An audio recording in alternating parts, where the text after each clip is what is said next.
From Stonehenge and Silbury Hill to the headwaters of the Nile to the Great Pyramid at Giza and the Greater at Bosnia, to the ruins at Angkor Wat and those at Chichen Itza, to the outrageous obelisk in D.C., to the melted fuel pools at Fukushima, we welcome you. This is Caravan to Midnight, the John B. Wells program. I am John B., the left seat of the Ark Midnight, mothership of all motherships, hovering on the cyber wave over the epicenter of the world, Dallas, Texas. You know, we've been pontificating over what could possibly be the true nature of Jade Helm 15. I think we may find out. Rejoice. Rejoice, and in rejoicing, you will begin to formulate your plans. Because certainly plans have been formulated involving you, whether you want to be a part of it or not.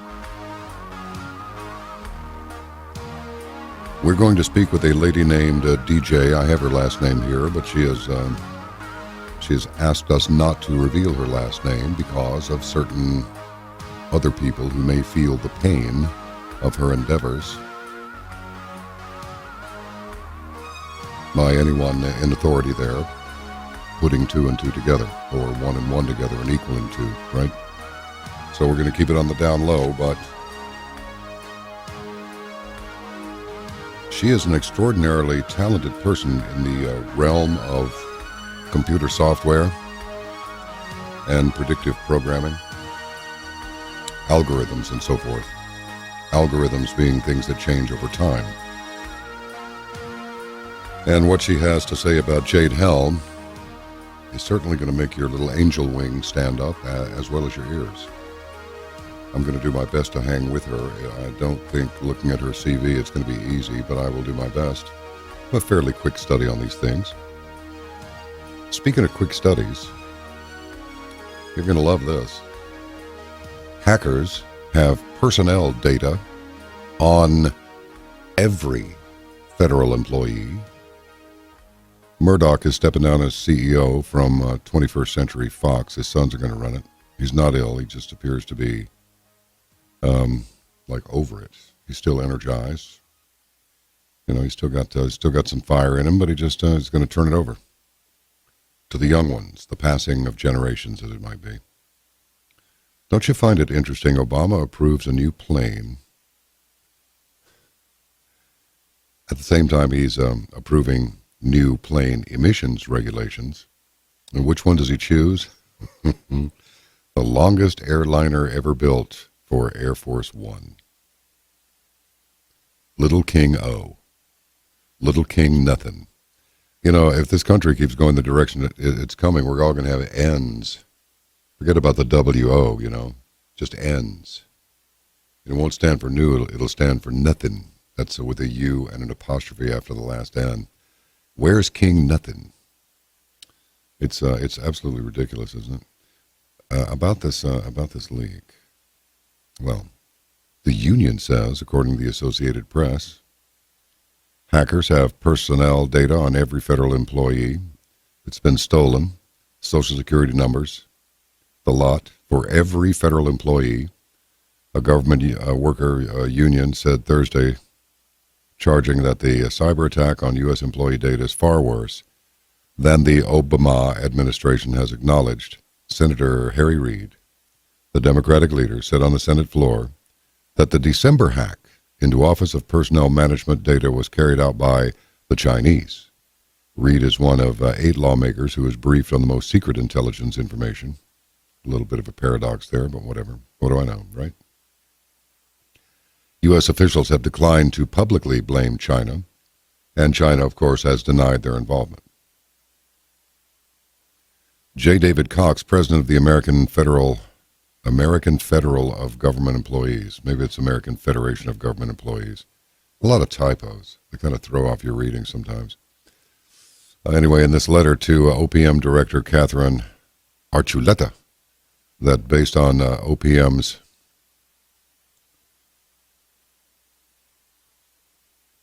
good Lord, look at this. Would you look at all this?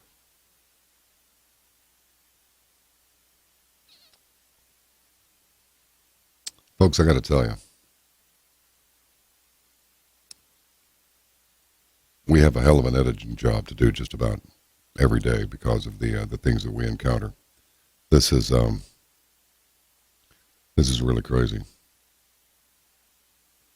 You know, anyway, all this dude was going to say, this J. David Cox, was that we believe the central personnel data file was the targeted database and that the hackers are now in possession of all personnel data for every federal employee, every federal retiree, and up to 1 million former federal employees. So it's really no big deal, right? Because there's 330 million of us, so what do we care? But back to the original complaint that was preceded by that pause. You know, it's one thing when you get into this and you think, oh, you know, gee, I wonder if they're looking. I wonder if they're watching. I wonder if they're annoyed. I wonder if we're getting anybody's attention. But when you go through the absolute absurd number of computer weirdnesses, despite whatever you have between us and them on just about a daily basis, I'm thinking it is a daily basis. It makes you wonder why. So it makes me wonder why some of the other ones out there in the field of what is generally known as alternative media, I wonder why I don't ever hear them complain about these things. I just wonder about that. You see, we're not funded by the Israelis or CIA or any of that, or any sponsors, Monsanto or any of the other derivative companies that that flow from the head of that particular serpent. We're funded by you. And that's it. And you know, when you're freelancing like this, you've got yourself and your crew, and then you have your blessed and most beloved caravanners to keep you going. You find out real quick that there is ample reason for viewing this, that, and the other with a very jaundiced eye. For example, and I'm not going to name any names because, you know, people are loyal to those they wish to be loyal to. And it's not for me to do or say anything that would throw their loyalty into, you know, doubt or any kind of insecurity. But when you see a headline that says, so-and-so says that they definitely did thus and so, it's all revealed. And then you go through the article and the very last line is, well, he didn't say that they directly did it. Or so-and-so was harassed. Cops tried to do this, that, or the other while covering the evil Bilderbergers. And you look at it, and you don't really see any reason for such a spectacular headline. I'm just saying that in the alternative media, it appears that the same axiom applies. Some of it's not meant to be good, it's just meant to be bought. That would not be us. And if it ever becomes us, you'll know because we won't be around anymore. Undetectable NSA-linked hybrid malware hits Intel security radar. While flash malware nastiness detections quadruple, we're all clearly doomed. This is nice. That's speaking of spectacular headlines. That's from the register.co.uk. CTB Locker ransomware attacks rose 165% in the first 3 months of 2015. More than 35% of victims were based in Europe, McAfee Labs reported. CTB Locker encrypts files and holds them hostage until the ransom is paid. As such, the crimeware is picking up the baton that dropped with the takedown of the infamous CryptoLocker ransomware scam last May, as in May of last year. The latest edition of Intel Security's report, released on Tuesday, states attacks on firmware for the first time. Firmware. More specifically, the report details persistent and virtually undetectable attacks by the so-called Equation Group that reprogram hard disk drives and solid-state drive firmware. Reprograms it. Clever little bastards. McAfee Labs assessed the reprogramming modules exposed in February and found that they could be used to reprogram the firmware in SSDs, in addition to the previously reported HDD reprogramming capability. Once reprogrammed, the HDD and SSD firmware can reload associated malware each time infected systems boot, and the malware persists even if the drives are reformatted or the operating system is reinstalled. Once infected, security software cannot detect the associated malware stored in a hidden area of the drive.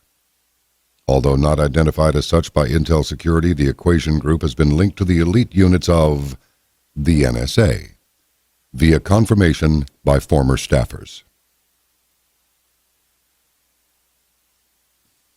You have no privacy, as you're about to find out when we talk to DJ. Pay close attention to what she says. And it's a good thing this is recorded because you're going to want to play some of it back later. As I said on the occasion of a 50-mile-an-hour, 60-degree crosswind off the nose, and we made it to the taxi area, I suspect we were in deeper stuff than we thought. We just got a well done, sir, from the tower. I suspect we are in a lot deeper stuff than we think. But maybe I'm just a little on the pessimistic side. You know, this is going to be an interesting conversation, but I need to give you a qualifier. Yes, the lady we are about to speak with has a first name, a middle name, and a last name. But for reasons that she has explained to me prior to our conversation with you, we will address her only by her initials, which may or may not be her real initials. These are the reasons are simply discretion. Not only discretion for her benefit, but also of those who may be around her or who may not be around her. Well, you figure it out. But in any case, I'm satisfied that she is the genuine article. And her work is very, very interesting.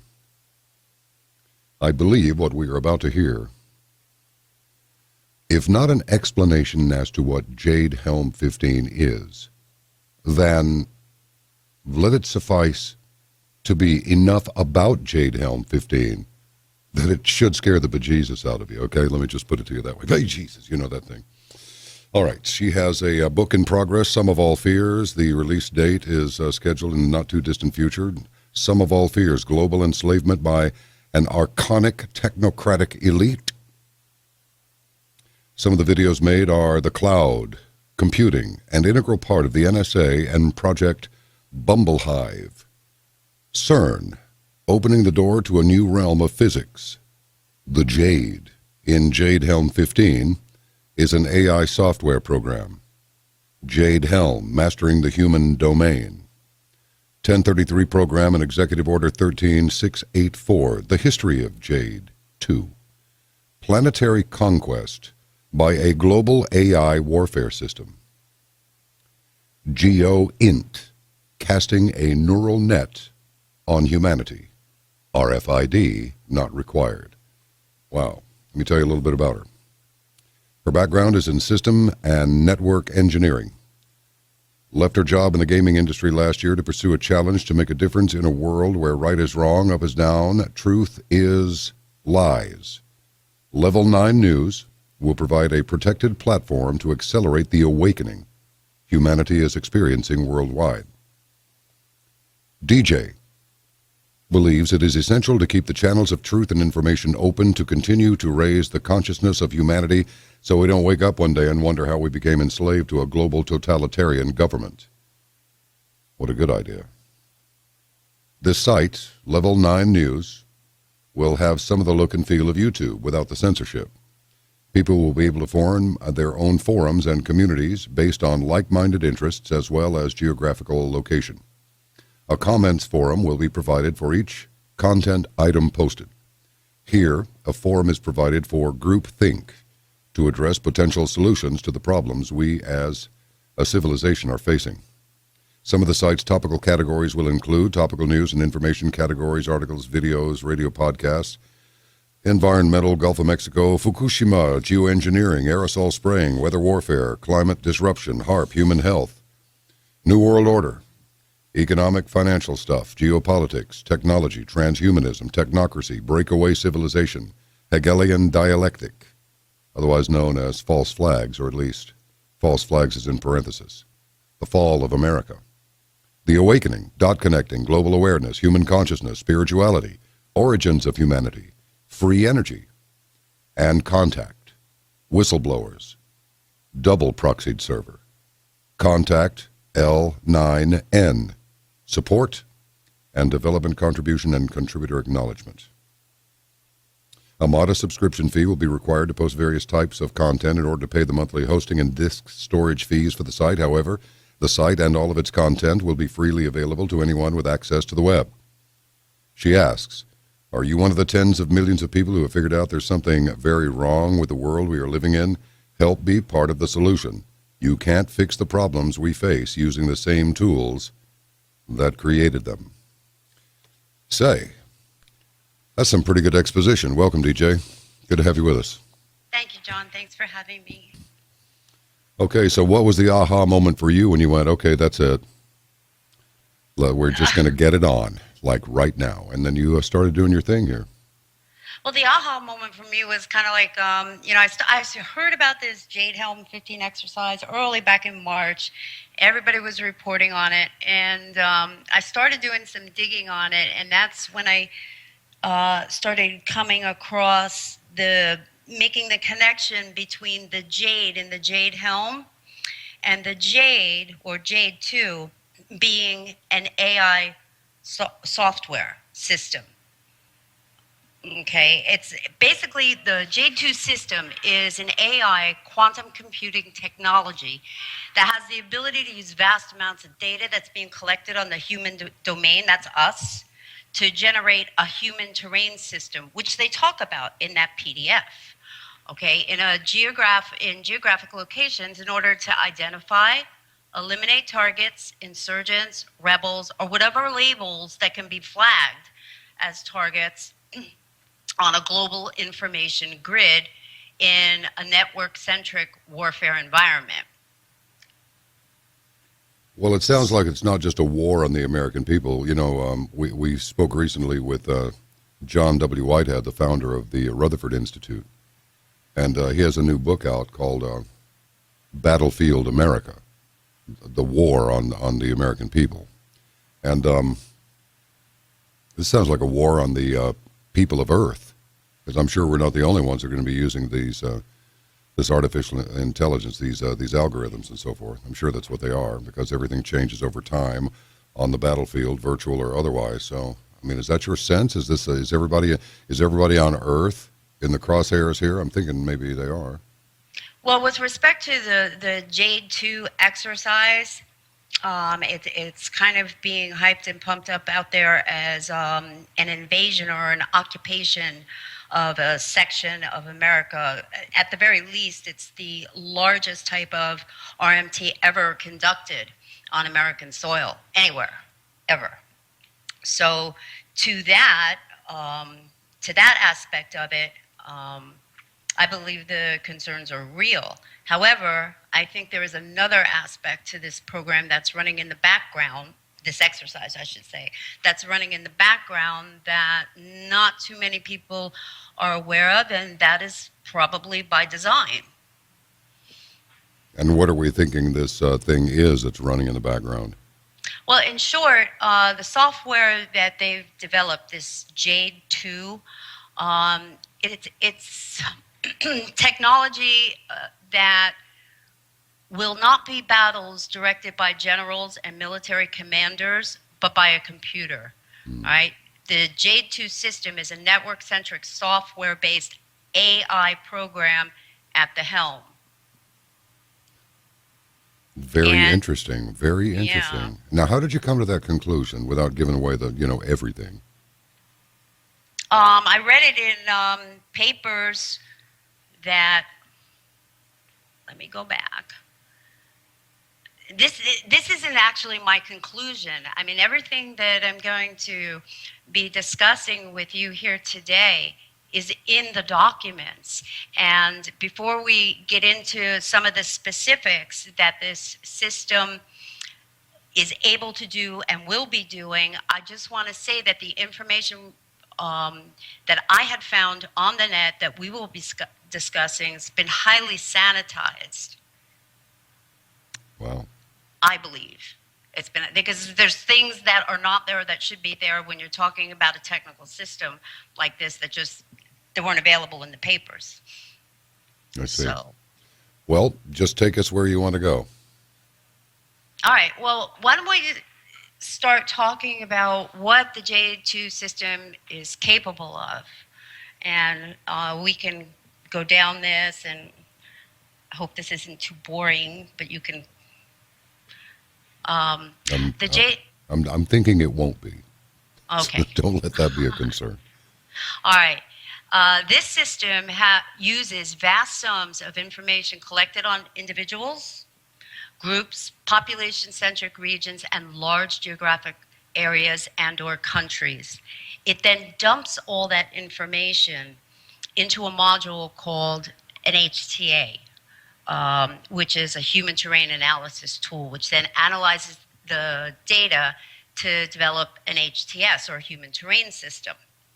Once the human terrain system is established, it determines, and this is going to start to get really hairy, okay? It determines behavioral parameters for norms of individuals, groups, population-centric areas, etc. The establishment of these formulated parameters is known as the human domain, which we've all been hearing about out there in the media and on the blogospheres and everything. It can then identify, extract, or eliminate perceived threats or targets based on deviations from these norms. Interesting. Okay. Okay. Jade can also examine the human terrain system over time with the use of thousands of remote sensors, both audio and visual, as well as real-time communication monitoring and other types of HTA tools to change or rewrite its program parameters in a particular human domain. This new information or program template, as well as any other previous program scenarios, is then stored in its Prodigy module, which is actually the battle planning suggestion module, and it can be retrieved at any time for any intended purpose. Now, as this is a knowledge-based or data-driven, mixed initiative, or military/civilian application, it's able to generate complex deployment and battle plans in seconds versus hours, days, or weeks. It can create holographic battlefield simulations on the fly. The deployment or battle planning with this system starts with the receipt of a mission statement, which is then run through a CBR, or case-based reasoning module, to produce an ACOA, or an adaptive course of action. The word adaptive is key. What's it adaptive to? It adapts itself to the changing human domain, us. It adapts its plans based on changing terrain of human activity. What are some of the elements that are classified as human activity? Okay, your communications, your financial transactions, your travel patterns, habits, behavioral patterns, emotions. Yes, this system can read and measure human emotion, and social media content. Okay, the one paper goes on to say that activity can change rapidly in a crisis event or a warfare scenario, and it's able to change or rewrite its own COA, or course of action, on the fly. The system is aware. It has total awareness, even in a rapidly changing environment. Hold your place there. Let me ask you something. Where's the central input point for this data that results in these solution calculations? From what I can ascertain, there is no central data input point. What I've been able to glean from all these papers and that is that these huge data dump centers, like the one in Blufftail and many, many other ones, are connected into this global information grid. So if you want to look at it from that perspective, the global information grid would be the central point on the network system. Takes me a minute to get my mind around these things, but I'm with you. Keep rolling. Okay.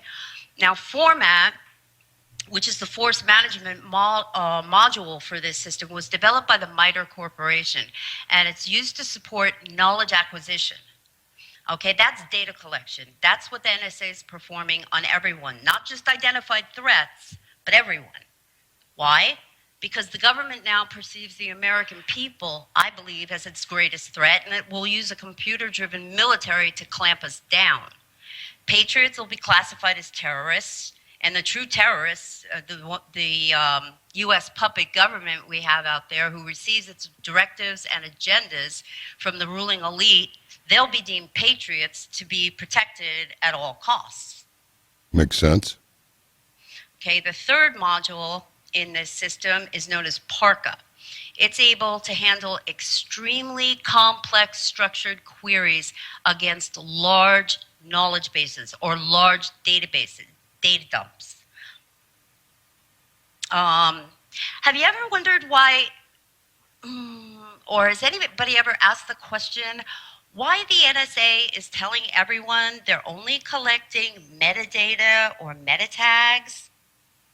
I don't even fully understand what those things are, but if you'll define them and then ask that question again, it'll be easier for us to track with you.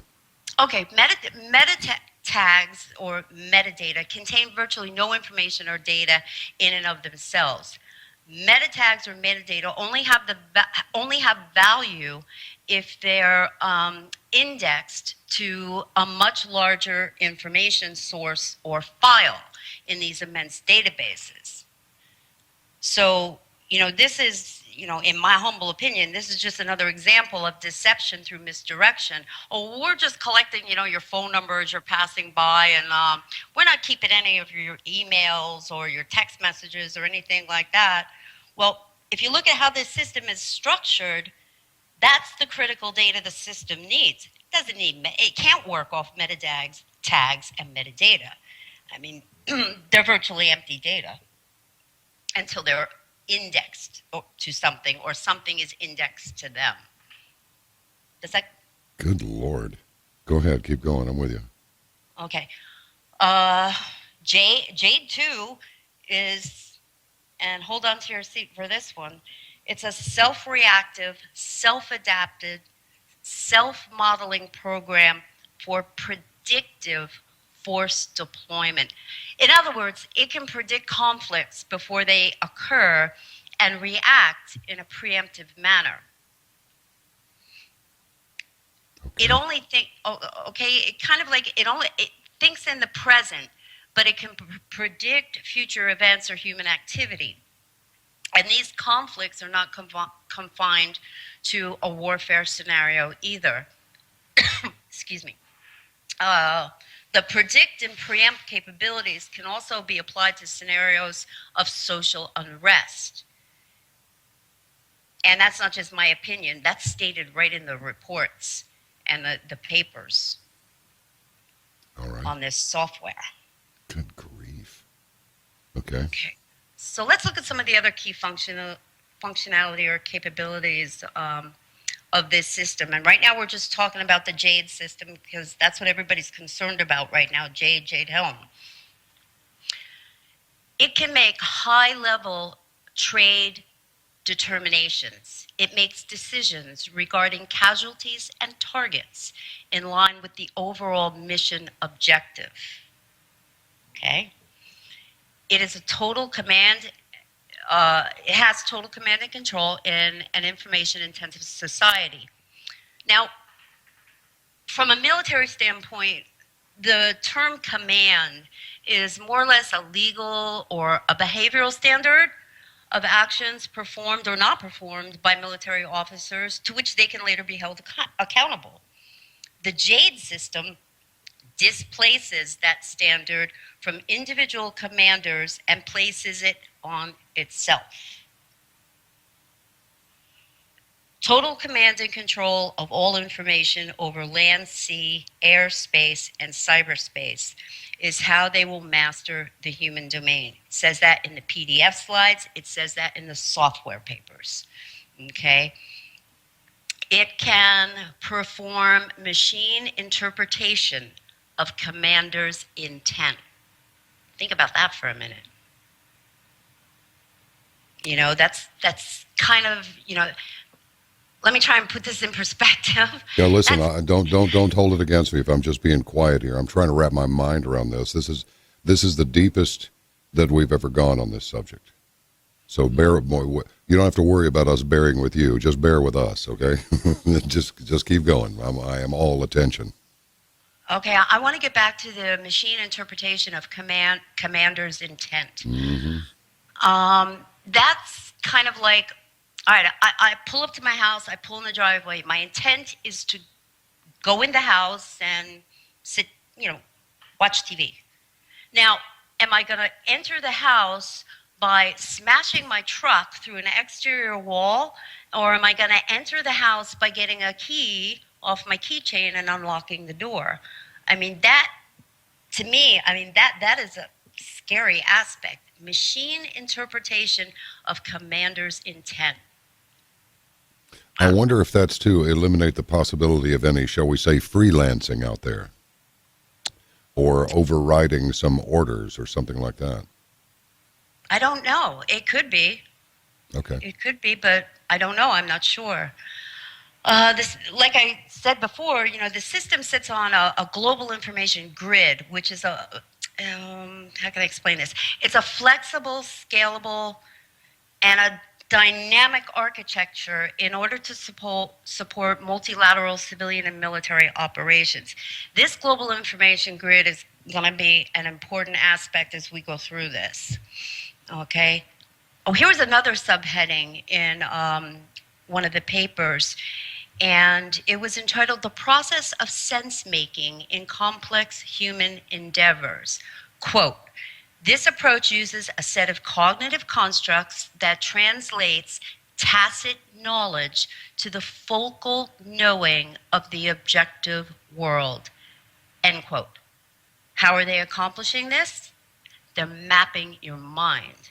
That's how they're doing it.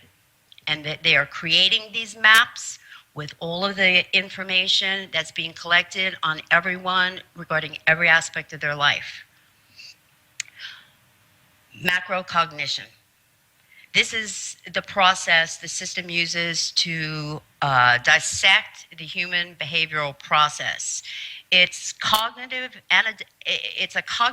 and adaptive learning function, and this.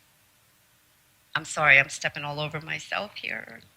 It's completely okay. Gives me time to catch up. Okay. Oh, I'm embarrassed. Okay, the macrocognition component of the system, like I mentioned before, is a process of dissecting the human behavioral process. Okay, its cognitive and adaptive learning capabilities enables it to predict intent. Now, we're not talking on the military side here. We're talking on either the enemy or civilian side, whichever way you want to look at it. So it can predict intent of an adversary or target, as well as predict a range of potential behaviors of those targets. And it does this instantaneously. This doesn't require a bunch of military commanders sitting around a table, you know, going back and forth. Well, how should we handle this? I don't know. I think we should do it this way. The machine's making the system's making the decisions for them. Oh, here's another statement that was made in the paper entitled The Tuesday Presentation to Justify the Rollout of Jade 2. And it says, quote, for a joint commander to define an instruction set to a civilian or military joint force mission to transform a failing state to an agreed upon non-failing end state is a problem, end quote. Okay, and this section goes on to say that, you know, rapidly changing dynamics presents a cognitively difficult task for commanders and practitioners. And the system will do that too. Good grief. This sounds monstrous, frankly. It doesn't even sound cool. It sounds... It is. I think it is. Scary. And Nefarious. it gets worse when Excellent. you look at it. No. I mean, when you look at it as it is not the be all and the end all, this is just a sub layer, a layer on top of a much larger system that's already in place. Okay? Jade 2 can reconfigure its own network topography to optimize communication and data transfers.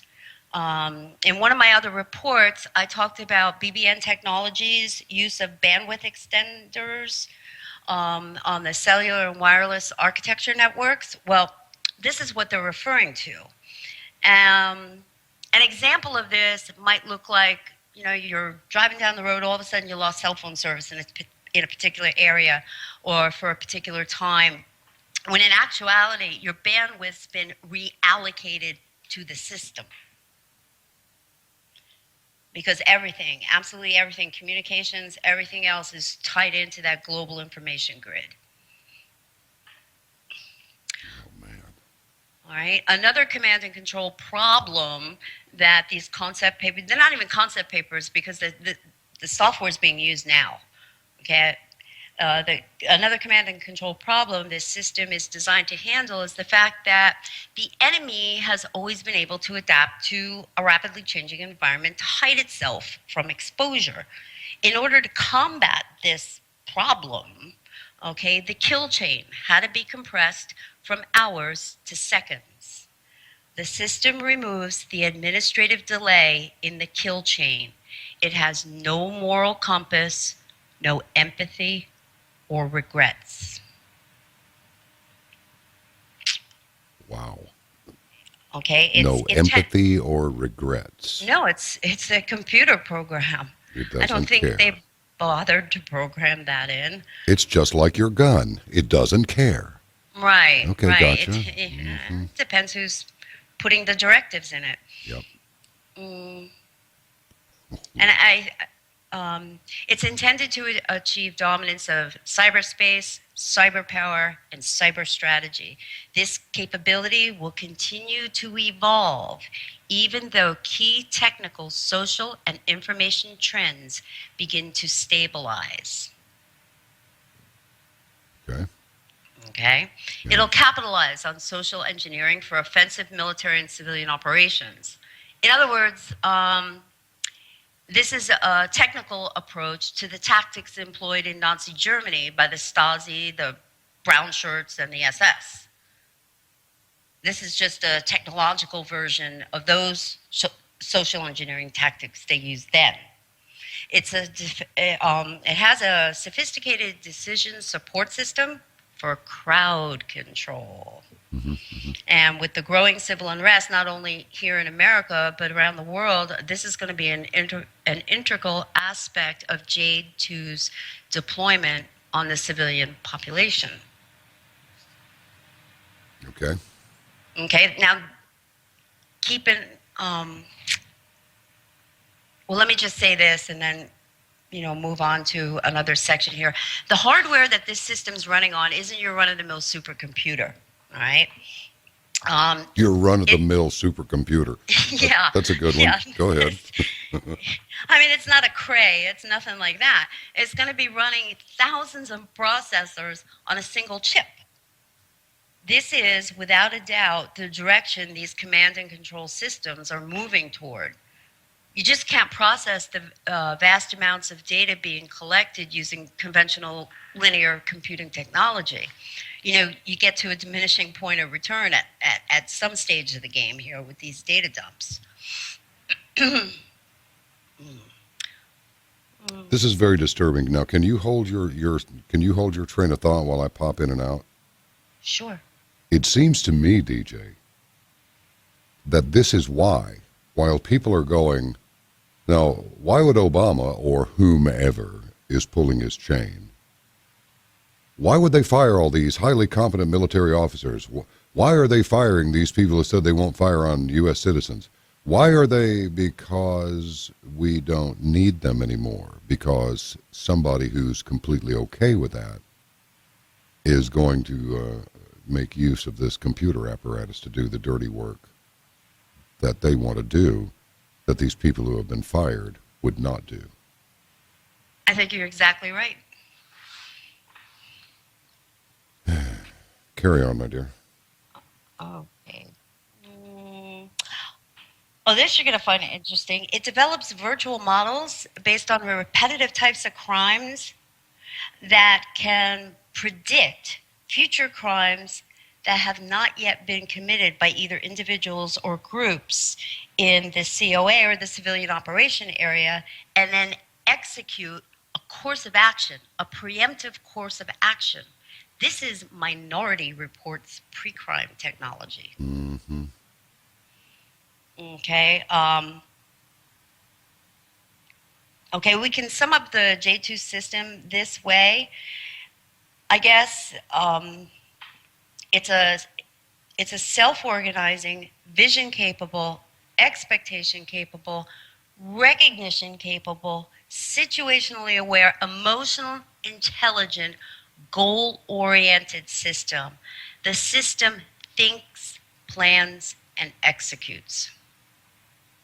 Okay, now when I was doing, if I can share this with you, when I was doing the research on all of this, I kept recalling this demonstration that was put on by these MIT software engineers in the beginning days of AI. So it was probably about 20, 25 years ago. And they created a CGI, computer-generated image of a lamp on a standalone computer. They assigned the CGI, the lamp, okay, certain information regarding the material it was made of, natural laws like gravity and balance, and their goal was using the AI model to teach it, or more specifically, to have it learn how to dance. I know that sounds crazy, but these are, MIT guys. So not much was happening during the first few hours. They were running the program. So they kind of left the lab, went out, got something for lunch, went back to their dorms. When they returned to the lab the next morning, the lamp, okay, was twisting and spinning around on the computer screen.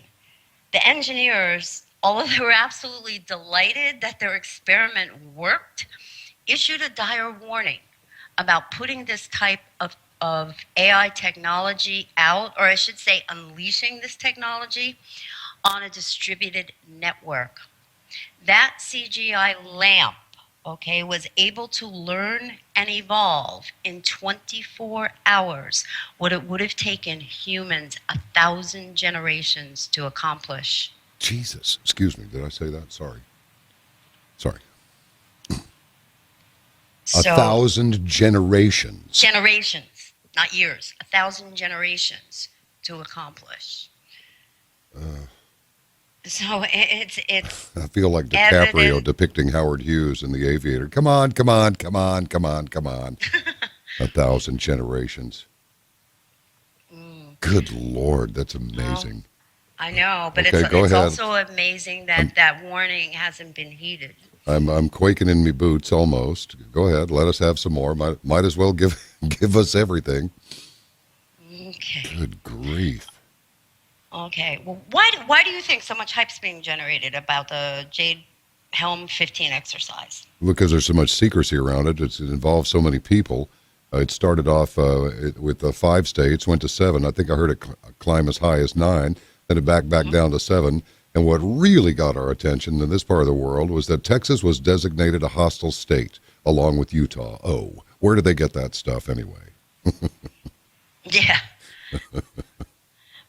Yeah, well, there's also, I think, the largest concentration of gun owners in the Southwest than any other region of the nation. Now, I'm not positive about that, but I believe I read a blurb about that somewhere, someplace. Yeah, there's a lot of shooting irons around. It's true. Mm-hmm. So, anyway, my take on this, based on what I've learned, is that there's a lot of real concern regarding this exercise and the concerns being expressed by people are valid.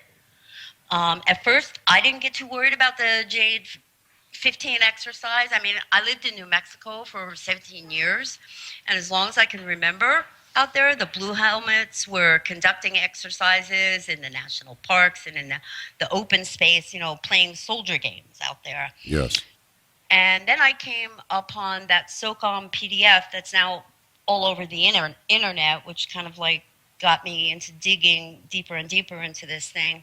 I came across that in early March and was somewhat unnerved by the information it contained. Now, I come from a family of military. Everybody was in the military. Um, my son is in the military right now, serving active duty. But never before has a military exercise of this scale been conducted among the civilian population here in the States. Now, in early April, I had to fly back to Albuquerque, and as we were taxiing to the gate, I noticed scores and scores of Ospreys, Blackhawks, and some Apaches on the Kirtland tarmacs there because that Air Force base and the commercial airport sort of like butt up in the middle there. The military's on one side and the commercial aircraft's on the other. But what struck me as odd was that all of the military aircraft were all painted in like a flat black paint with no markings whatsoever on them. So it's not odd to see military aircraft at an Air Force base, but for as long as I can remember, they were either gray, camo tan, or camo green. Okay, and I stopped to visit a friend of mine in Albuquerque he's a retired full bird Air Force colonel, and he filled me in on the paint and the absence of markings. Stated, they'll do that when they're going to be running special operations. They just paint the aircraft back black and take all the markings off it. And I asked him if he had heard anything about, this Jade Helm exercise in the area. And he said he hadn't, not too much. So I filled him in, and he told me, well, DJ, you must have understood whatever you read or what you heard. And then I showed him the SOCOM PDF. And as he sat there reading it, he was getting these big furrows in his forehead, and he was just frowning more and more. And he just sat there shaking his head saying, they can't do this. I mean, this man, I've known him for years and years and years. He's career military. He loves this country. And he's deeply troubled about how far we've fallen. So anyway, to sum that part of it up, I think the hyper concern over this exercise is genuine, but I think it's also intentional. Yeah. The fear and the anxiety and the uncertainty and the secrecy, like you mentioned, of the exercise is being expressed over the internet, through social media and communications networks, and this data is being collected. It's all being harvested. I'm pretty sure we're on a list somewhere. Probably. Yeah. It's funny how they manipulate to their own ends. Any kind of, I mean, this is really academic when you analyze it just a little closer than layman's level, and that makes perfect sense. How will they react to what we do? How can we use that to our advantage? Well, if it won't work, how can we make a little enhancement there so that it will work to our advantage? They got nothing to do all day except sit around and think about these things. They're brilliant people, evil geniuses in some ways. And they have nothing to do except examine all these possibilities. And they have computers to assist them and limitless amounts of taxpayer dollars to play with. I'm sure it's a happy hunting ground for that kind of research. Mm-hmm. Have you been following any of the explanations regarding this exercise by these spokesmen from SOCOM? Not really. No? No. Because I know they're not going to tell us the truth no matter what. So, I mean, why bother? No, they're not. But, I mean, if you just look at how absurd they are. First, First, the fact that they're conducting what's supposed to be a realistic military training exercise with only 12 to 1,600 special forces troops over an area that encompasses about 25% of the landmass of America is crazy. Yeah, I figured I they mean, were lying about that. yeah.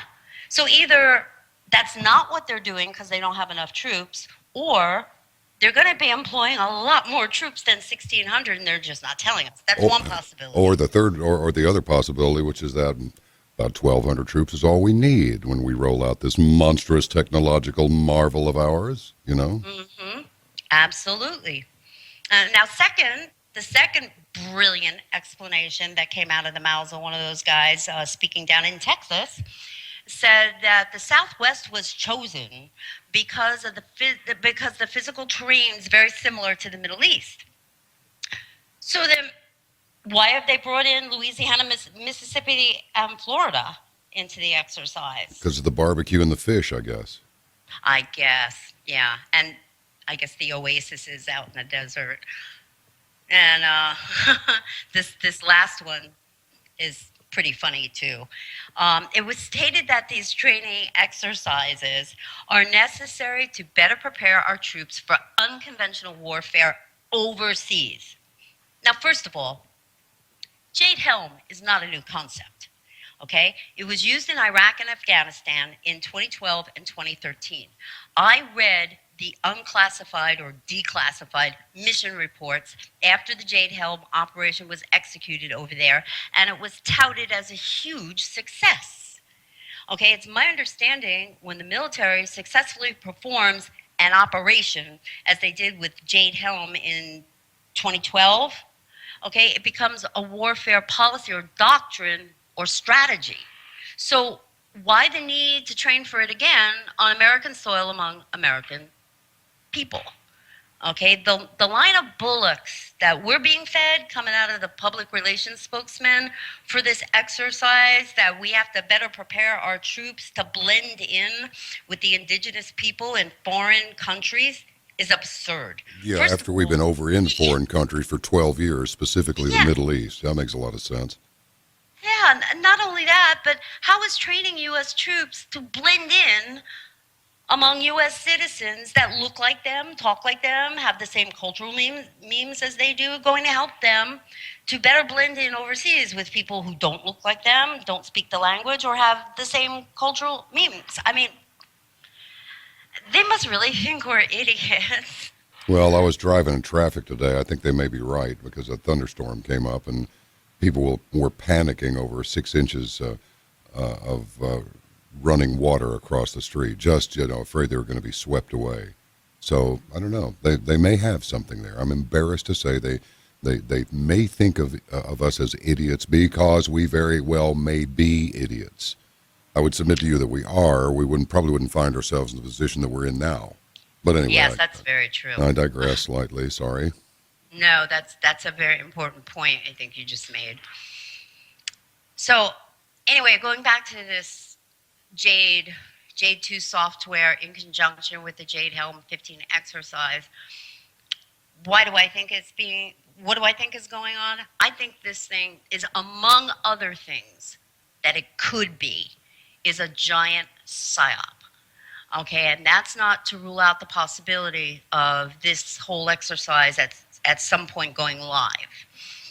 It's creating, through hype and hysteria and secrecy and anxiety, it's creating a range of emotional responses on the civilian side, as well as a force management planning response on the military side. Because as we've said over and over again, they're collecting data, not some data, all data on everyone. Okay, the Jade Helm program, in my humble opinion, okay, is what we're seeing is a system rollout. Jade 2's been tested in limited areas in the past. And if I recall the papers, one of the papers I read indicated it was tested in Haiti during the earthquake. And I don't have, that paper in front of me right now, but I think it was also used during Hurricane Katrina or Hurricane Sandy. And, I think this exercise is, like I said before, among other horrific possible intentions, it's a system rollout. Okay? They're going to be running it through its paces, see how well it performs over a large geographic area with a dynamic human terrain. I mean, they're causing fear. Okay? And if something goes sideways with this exercise, if people die or there's an extensive loss or damage to private property, they're going to offer up some soldier and some commanding officer for the chopping block, and we're never going to hear anything about any of these casualty losses were due to a programming error or a problem with its thinking and execution function. That's good thinking, DJ. Yep. I mean, they're going to come. They got their tracks covered already. I mean, this thing's been planned. I think they think they have their ducks all in a line. Okay. Yeah. Remember how we mentioned earlier, we briefly touched on the Global Information Grid? Yes. Or the GIG? Okay. Jade doesn't bode well for the people in what we know of it right now. But Jade 2 is part of a much larger command and control system that goes beyond military applications. It's called GeoInt. Let me spell that. It's a capital GEO, capital I, capital N, capital T. It's the Geospatial Intelligence Network. Okay. It's everything Jade 2 and more. It's global in scope and everything regarding communications, the internet, social media platforms, just about everything now. If something has the word smart in front of it, smart grids, smart meters, smart Phone. appliances. Yeah, smartphone. Smart right. TV, smart whatever. Yes. They're all plugged into that grid. All of these things. Mm-hmm. So what role then does GeoInt, or the Geospatial Intelligence Network, play in a bigger picture? And what I've been able to find is that GeoInt is a tool for the proponents of global government in order for them to cast a neural net over humanity. How are they going to do that? I mean, humanity is 7 billion people. So how do you control 7 billion people? I'm going to take a stab at it by having them inhale nanoparticles of metal to get them all turned into little antennas and then broadcast to them. That's one possibility. But if you can control the environment they live in, you can control them. Yep. What GeoInt is, it's a complete, all-encompassing command and control system. This program or technology has found a way to circumvent humanity's resistance to RFID or microchipping the global population. Remember the uproar about that? Oh, yes. Mark of the beast, and don't take it, and don't take it. You won't be able to trade or anything. If you don't have this chip, you won't, the world as you know it will end if you don't take this chip. Well, this particular geospatial intelligence technology surpasses RFID, as RFID is a transmitter receiver, and it can be disabled or removed. When people are used as physical geolocated nodes on a network in a human terrain system, how do you remove that? Okay, nodes, let me try and explain it this way, John. Nodes can be removed on a network. For example, I'm sitting here in my office and my printer over there is a node on my network. Now I can go over and I can unplug that Ethernet cable. Now my computer system, if I look at my network map, that printer doesn't exist. Doesn't exist. I can't communicate with it. It can't communicate with me. I can't maintenance it. Nothing. It's not there. But I'm looking at it. It's sitting right there on my desk, but it's not recognized by the network. So if human beings are going to be used as nodes on this geospatial intelligence network, they can be removed just as easily. with no impact on the network whatsoever. Removed how? Disconnect them. Erase everything about their data and eliminate the connectivity they have to the global information grid. I mean, look at what they're trying to do now. I mean, there's legislation before Congress to eliminate cash. Okay, everything has to be transacted electronically. So you remove that capability by removing the human node, or I should say you remove the human node by removing that capability, communications capability, earnings capability, everything. They People, simply cease to exist. as far as the network is concerned, yes. Yes. I mean, it's like Stalin on steroids, where they would go into a family home and they would destroy the pictures, go down to the courthouse there, get rid of the school records, the photographs, the birth certificates, all of that, the driver's licenses, all gone. It's as though they have been erased from existence. Exactly. Only this is even better. Or worse. Well, I mean, more effective. That's what I mean by better. Yeah. Sorry, yeah. let me qualify that, please. No.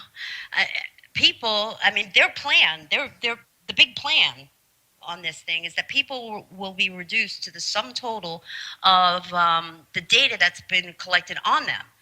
So how do you remove who you are? How do you what is who you are? It's the people you know, your family and personal relationships, financial profile, educational background, political, religious, personal interests and associations, travel and transportation habits, and the list goes on. It's everything about your activity. All the information, activity-based information, okay? They've been constructing this neural net for a number of years, and it's being supported and distributed by multinational intelligence collaboration, domestic interagency intelligence collaboration. This is your police, sheriff's department, emergency responders, all that, by the proponents of global governance, one world order, one world government.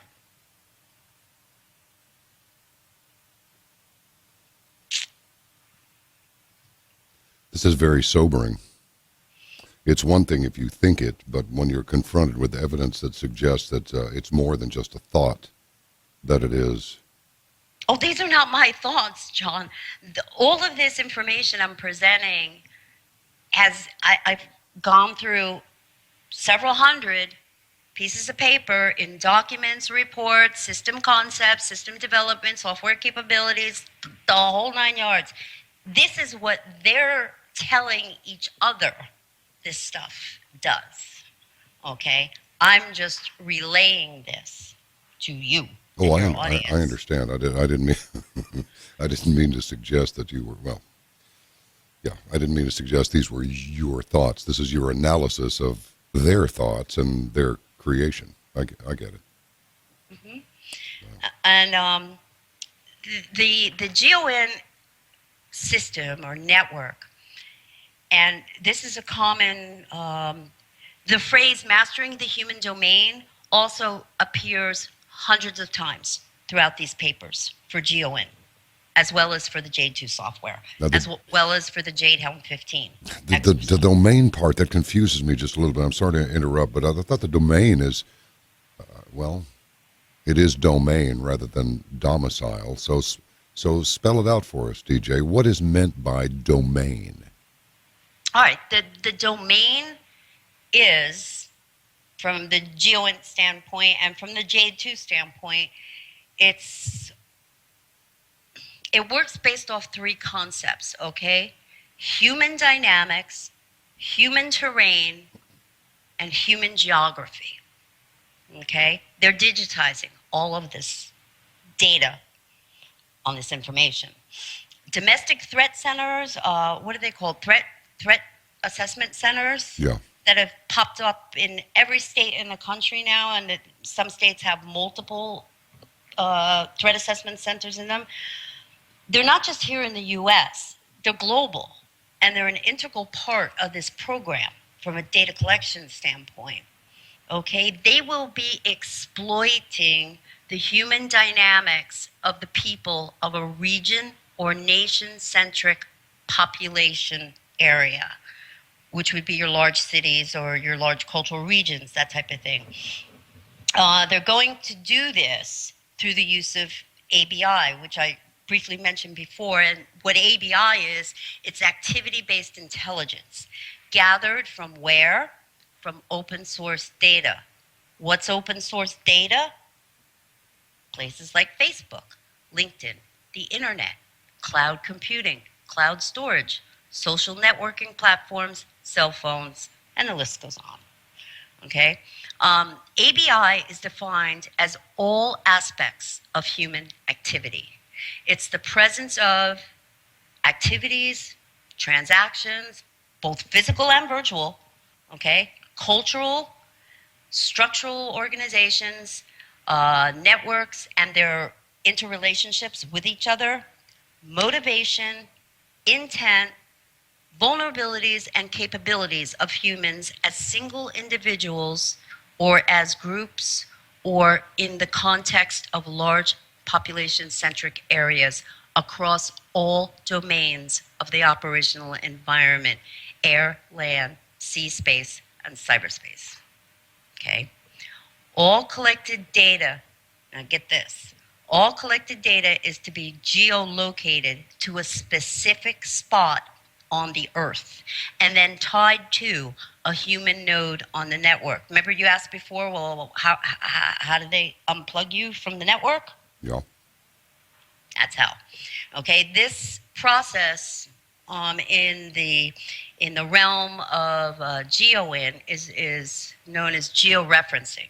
Okay, the philosophy module in this beast, okay, which is an extension of the AI foundation, is using two rather ominous or juxtaposition concepts that I really don't understand, but I'm going to throw them out there anyway and try and explain them in case somebody in your audience understands this better and can correct me on this. Those two concepts are data neutrality and sequence neutrality. Okay? Data neutrality means that all data is equally viable in the analytic process of ABI, activity-based intelligence. Let me see if I can explain that. Okay, it's like you have three people and you tell them, you put them up against a house, a building, okay? But they can only stand 1 inch from that building. And one person is an inch from a glass window, another person's an inch from the brick wall, another person's an inch from the molding around the front door, okay? Now, what this says to me, this data neutrality, all data is equally viable, each of those three people are going to describe in their own conceptual context what they're seeing. None of it is correct, okay, in as far as each of them are actually looking at a building, okay, but each person's description is equally valid in as to what they're describing to you. Did I? Okay. What did you just hear? What did I just hear? Yeah, did you just hear something? Because you went, okay, I heard a little noise, and then I heard you go, No, Ghost is shaking his head. Okay, no anomalies. All right, fine. I'm imagining things. Okay. Carry on. Okay, now sequence neutrality states that not only is all data viable, as we pointed out with the example of the three people looking at the house or the building from 1 inch away, but no matter how the data is sequenced, okay, it has equal value. And let me try and explain this. For example, take these two sentences. Will you do it, which is an action string or an action sequence of words. Will you do it? And do you will it, which is an intent. Those words are sequenced in a way that it is projecting intent. Yes. Now, in this concept that this system is using, both of these data sets have equal value, even though the original phrase was, or may have been, it will do you. Okay? Do you see how it, I don't know, I see potential just for great logic problems with this. Yeah, I do too. But because you're saying sequence neutrality, meaning all of the sequences have equal value. Is that correct? Right, no matter how the data is arranged in it. So we just use an example using words as data in a string or a sequence. All three of those 4 or 5 word sentences, okay, have different values in the meanings and even different actions in the value of those meanings, one being an action and one being an intent. You see what I mean? See what I'm saying? Yes. Trying very feebly to communicate here. No, we're getting it. It's a huge concept. Just keep rolling. You're doing great. Okay, and then they go on to further explain that this is how the system is able to generate answers to questions that haven't been asked. Oh my God! I knew you were going to say that. Oh my God! Yeah, they said this. This is right in the papers. I mean, I would say that this is actually generating answers to questions that never existed in the first place. If you take it one step further down the road. Yes. So I don't know. I think I think some of these concepts, at least the way I read them and understood them, are very ominous. I mean, this thing. I can see this thing going sideways. It's like god. It's like an artificial god mind or something. Oh my God! You just hit on something that I wasn't going to talk about till the end. This is where. Okay, we can save it for the end if you want to. But the ABI, or the activity-based intelligence system, which is the driving force behind the artificial intelligence architecture, breaks the human domain down into 4 main categories. And this, again, John, goes back to bulk data collection. Okay, those 4 categories are the biographical data. That's who you are. Individual activity data, which is what you do. Relational data, which is who you know. Family members, personal relationships, organization memberships, religious affiliations, all that kind of stuff. The last and most important, and this one is key, contextual data. Information about the environment in which the entity, or you, or me, the human network node, is found. Excuse me. That would be demographics, political environment, cultural norms, social interactions, tribal customs. It's the glue in the ABI's ability to map the human domain. That's what that contextual data set is. Okay. Do you remember the Obama phone scandal? Yes. That big fat lady, I got my Obama phone. Obama gave me a phone. Remember that? Oh, yeah. Okay. She later went, well, that ain't happening. Yeah, she later was not very happy with him. I guess she didn't get her car or her house or whatever. But anyway, this was a means, okay, to put the required technology into the hands of people who couldn't afford it so that they, too, could be tracked on this global information grid. It doesn't stop there, though. Bill Gates and Mark Zuckerberg, okay, just announced that they're both on a quest to bring the internet, and Zuckerberg with his Facebook and wireless cell phone technology to the people of third world nations. Now, what do you think an African tribe is going to do out there sitting using Facebook? But that's their goal. I mean, they've stated they want to do this. This is a quest. Well, I hope both of those idiots go to sub-Saharan Africa and run into some cannibals and wind up in the pot. That would be excellent. And somebody puts that on Facebook. Yes, and they put it on Facebook. Okay, But, getting back, and none of this stuff, John, I have to tell you, actually clicked at the time I was hearing about this until recently. It all just started pulling together. Okay? Do you think they're doing this out of compassion or out of the goodness of their heart?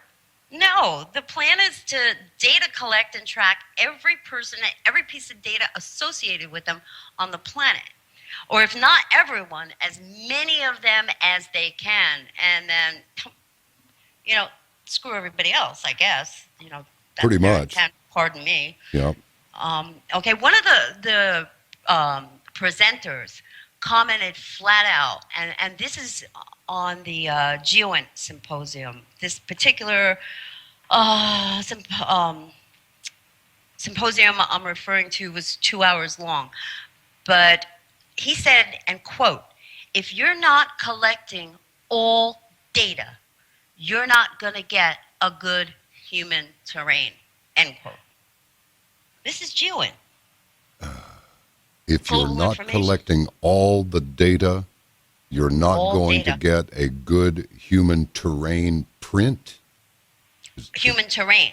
Oh, just a I good mean, human terrain. Okay, gotcha. I right, added right. a word. Sorry. Human terrain map or topography or tool. Okay, you're not going to get it. It'll be flawed. And Yeah, we have to have all the data, or we might as well have none of the data. yes. Oh dear. hmm the system is able to decode coded information to find the signal in the noise. Now, this gets into a very interesting area as well. Translation, data encryption is no longer an issue for them. There will be no aspect of privacy on this system. All right. All right. You know what I Okay. think we better do? I think we better pause for 5 minutes. I need to go and let the helium out of my head. I feel like Oh, Moses coming down from the mountain. I'm After sorry. being illuminated, I feel like Moses. Those depictions in ancient art of Moses coming down from the mountain, and his head's about 3 times the size it was when he went up there. That's how I feel right now. I apologize. I tried to simplify this, No, you're I doing tried to beautifully. shrink it down, because it was so much data. It was so much technical That's like getting information. the Cliff Notes version of the Bible. You can't do it. I'll tell you what. Let's just pause for 5 minutes and resume. Okay. Okay, sounds good. Okay. Stretch your legs. Get a drink of water, and we'll be back in 5. This is amazing, DJ. Don't make any mistake about that. Me and the crew are looking at each other like, "Are you getting this?" And we're looking back at each other like, "Yeah, I think so." I've got. I'm gonna do some head wrapping here. I hope I don't wind up with an elongated skull, but I kind of need to wrap it sort of tightly there. So well, anyway, you just carry on. We'll hang with you. Okay, another portion of the GeoInt symposium that I picked up on was the fact that there are emerging new professional fields coming out of this massive, massive technology. They're unrolling. I shouldn't say unrolling. It's already rolled out. I don't think it's all connected up yet. I don't think the proverbial switch has been flipped. But two of those interesting emerging fields were what they call human geographers and human cartographers. And these are just a couple of the new professions that have been identified and staffed already in these.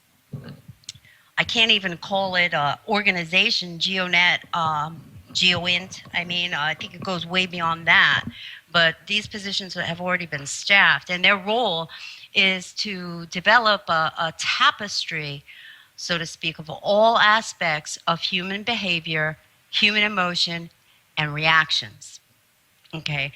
Uh, a common tagline or a theme throughout the GeoInt symposium, the 2 hour symposium, the papers that are available online and that's this, and I find this very troubling, okay, is that there are currently too many people involved at the geopolitical level, and what they're specifically referencing is government and military decision-making authorities to determine who is actually in charge. All right, this is a problem for them. So they intend to eliminate this uncertainty by placing an AI based network centric global system in charge. Sounds like Skynet out of Terminator, doesn't it? Yeah, or the Borg out of Star Trek or Yes, something. or both. Combination. A combo. Yeah. The fact that the system can and will be used to kill people was also addressed in the symposium. And this was emphasized in a statement by one presenter stating, quote, "That's the price you pay for the advancement of this technology, and we're willing to make those sacrifices," end quote. What exactly does that mean? It means that they know that the system, in its testing phases this is what I think it means. They know that the system, due to its advanced technological capabilities that it can perform, is going to make occasional mistakes. I don't know, programming errors, whatever. And it's going to kill people accidentally. But, we're willing to pay that price until we get this right. That's what I think they're saying. That's kind of what it sounded like, yeah. Okay. Um, it, you know, I mean, this is just hairy. It depicts crisis. It can depict crisis resolution and pre-crisis action, just like the Jade 2 system in the Jade Helm 15 exercise can do. The segment that was presented by Doug Weinstein, remember him? He was the Office of the Undersecretary of Defense Intelligence. He stated that there is a growing need for more data collection to better define the human dimension or human terrain. Okay, the latest, I think, the latest mainstream media and political hype, that we're hearing regarding the NSA's spying's it's being removed from the Patriot Act. That's a smokescreen. I'm going to tell you that right now. Okay. Mm-hmm. Actually, it's an outright lie. The network architecture's already in place, and the data dumps are being done automatically now by this grid. Okay? Computer systems don't abide by legislation.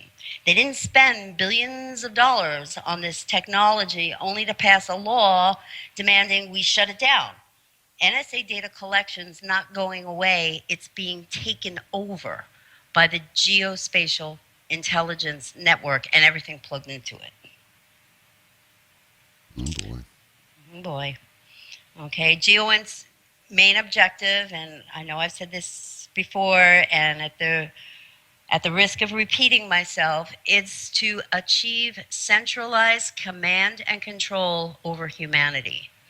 Every human will become a node and a sensor on the GOG from a network-centric standpoint, and from a material or a physical standpoint, they'll become a human inventory item in the system.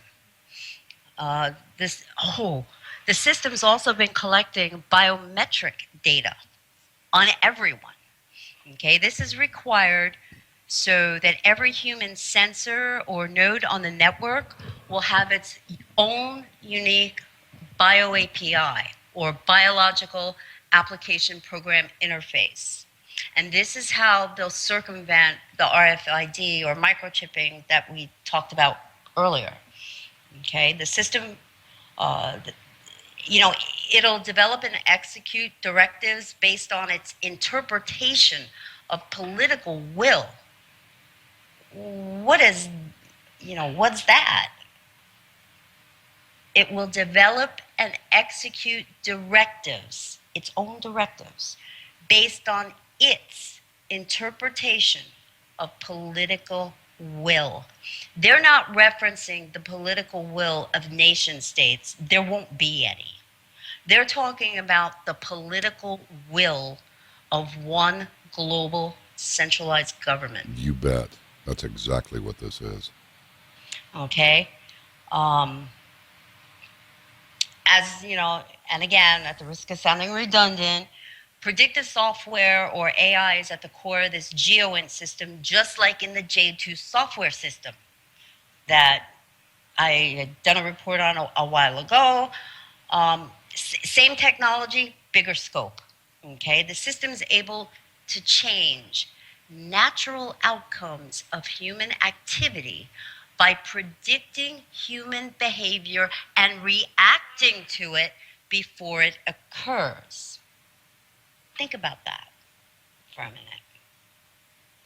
Predict human behavior and react to it before it occurs. Good Lord. Now, they're serious about this. They have two technologies on the books, and both of these technologies are significant, and they're interconnected to several other um, policies, executive orders, programs, military systems, this GeoInt system, uh, in a couple of different ways. They're called edge and illicit. Okay, I can explain them to you, but they're kind of boring. Um, they're key components for this prediction and reaction. And they're referenced not only in the J2 final report, but also in the 1033 program. And they are also referenced in Executive Order 13684, which is 21st Century Policing of America and Intelligent-Led Policing too. This is key technology. What EDGE is, or what it does, I'm going to try and condense down dozens and dozens of pages. It formulates that fine line in the human nodes on the network, okay? Those fine boundaries of the node that's you, that connects you to somebody else, to somebody else, to somebody else, to somebody else. Okay? That's basically what the edge technology does. Now, illicit is a little different. It's a think tank collaboration. It is for information sharing and trust between law enforcement, community organizers, emergency responders, and things of that sort.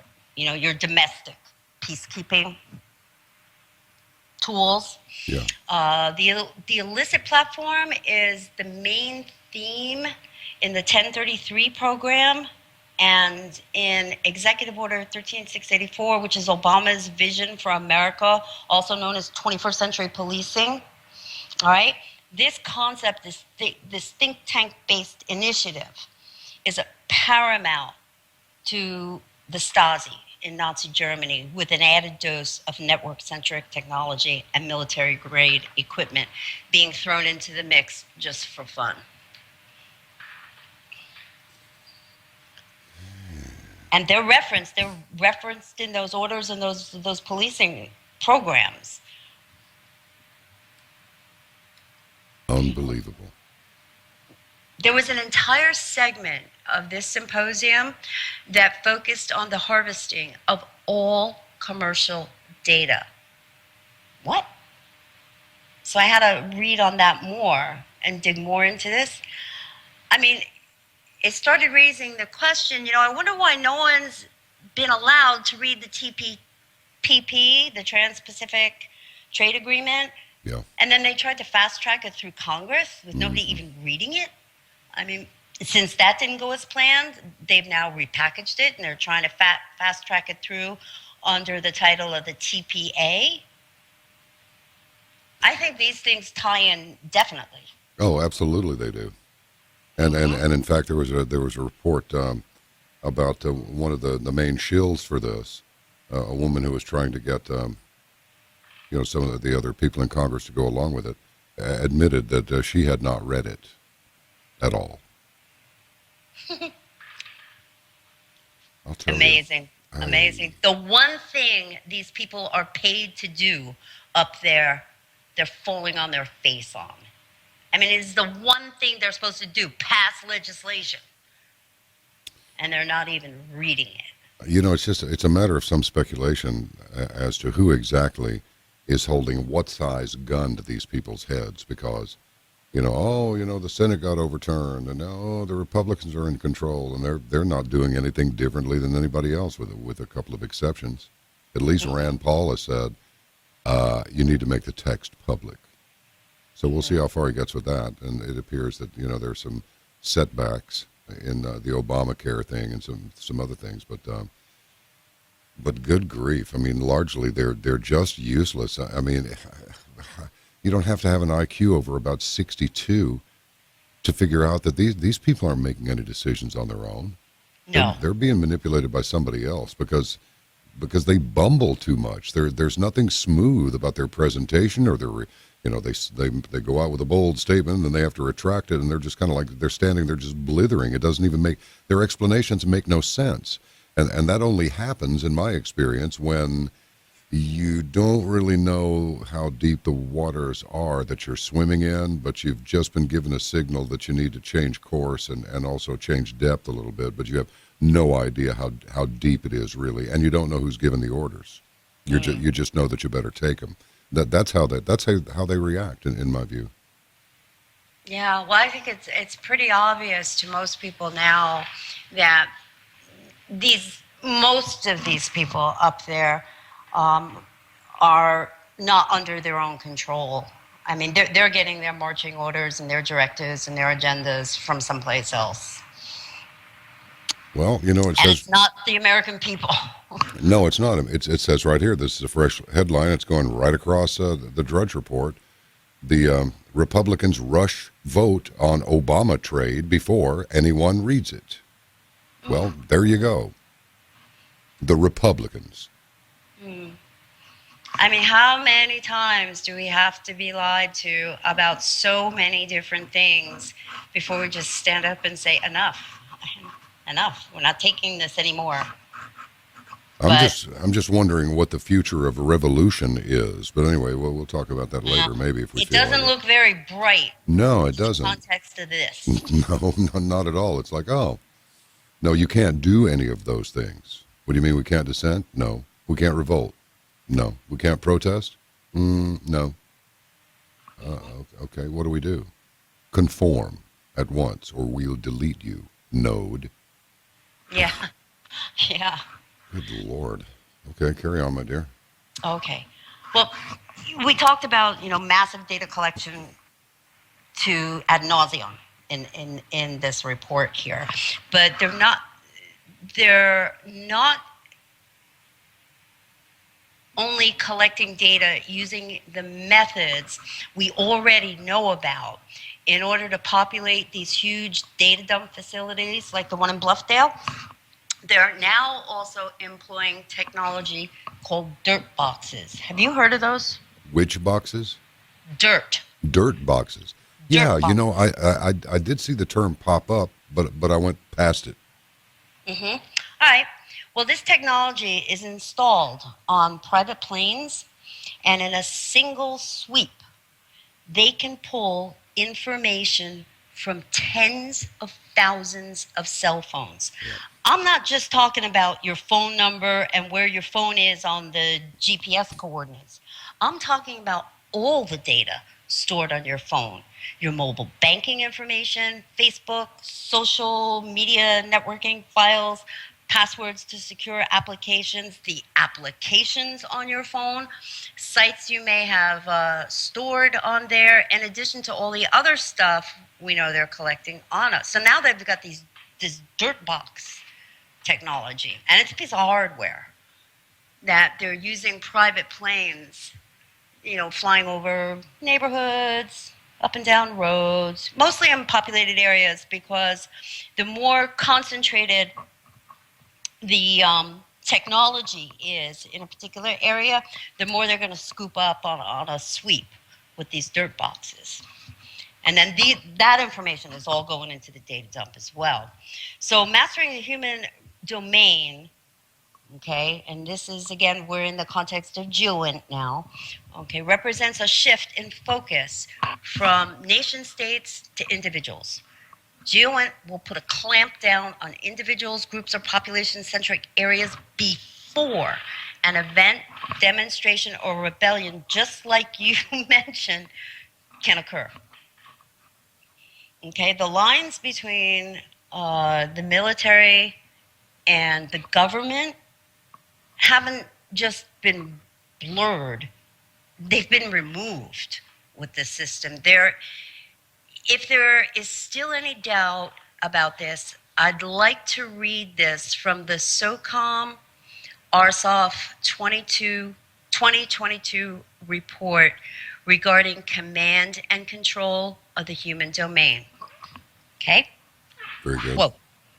Quote, while the rise of non-state transitional actors will serve to complicate U.S. government actions throughout undergoverned nations, we cannot afford to discount the actions of state-sponsored actors who operate much like other violent extremist organizations, only with the state's direction and support. Countries where state-sponsored, non-state, and transnational actors operate typically have weak, corrupt central governments, high unemployment, high poverty levels, limited or failing infrastructure, deep ethnic and religious divisions, and a history of humanitarian issues. End quote. Sound like any place you know? Sounds like the Middle East, and it sounds like ISIS. Sounds like here, too. Mm-hmm. Well, ISIS is here. Yeah. Yeah. ISIS is everywhere and nowhere. They're everywhere. As this black guy said yesterday, it ain't ISIS, it's USIS. That's good. Right. Okay, so why are they even contemplating dropping this neural net on humanity? I mean, why do you think this is even an issue? I'm asking because I want to know what you think. In the grand scheme of things, I have to go back to the Holy Scriptures, because all of this is written of in the Holy Scriptures, known as the Bible. Of course, the moment that you say that, it's like, oh, one of those guys. It's like, yes, one of those guys. One of those guys who knows all the words, tries very hard not to use them as much as I would like to. But other than that, the enslavement of humanity, I'm thinking that qualifies as evil. Yeah. And particularly when it's done under the guise of, we're prepared to lose a few people here and there. But, you know, it's like that time-worn phrase about the forest fire. Ah, from the blackened floor of the forest will sprout new life. It'll be beautiful. It'll be a beautiful thing. And you'll soon forget about the horror of the extermination of everything that lived in that forest before the fire, and the horror that occurred during the fire. Everything will be fine in the end. It's all part of our plan. It just sounds nuts. But you may have an entirely different take on it, so let it rip. No, I totally agree with you, and I pretty much think that is one of the main concepts behind Agenda 21 as well. I mean, what I think is happening, and they're getting ready to do this, is that one reason is that people are awakening at an accelerated pace. Yes. Right now. I mean, 7 years ago, if you would have told me, or 10 years ago, you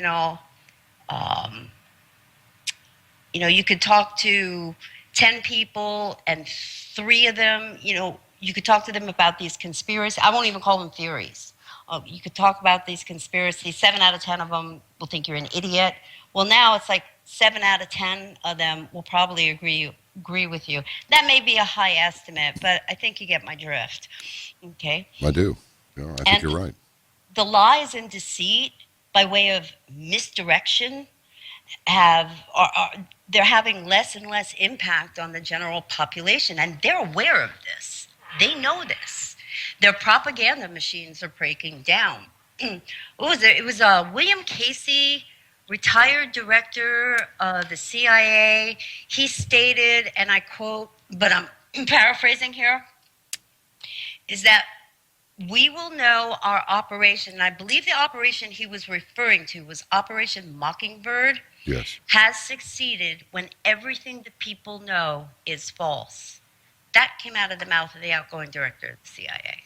Yeah, and isn't it interesting that you say that, and it dovetails nicely into the recent revelation that inflicting propaganda on the American people is perfectly legal and perfectly acceptable. And they've said so. Well, what did Nancy Pelosi say? Which She said, well, time? oh, yeah, right. Well, it's not against the law to lie. Did she really say that? Yes, she did.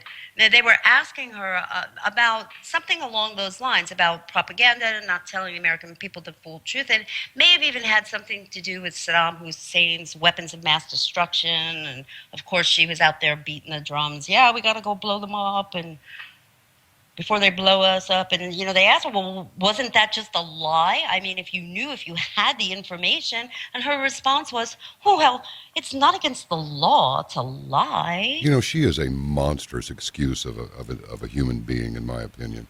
Oh. Seriously, and I'll just state that for the record, Nancy.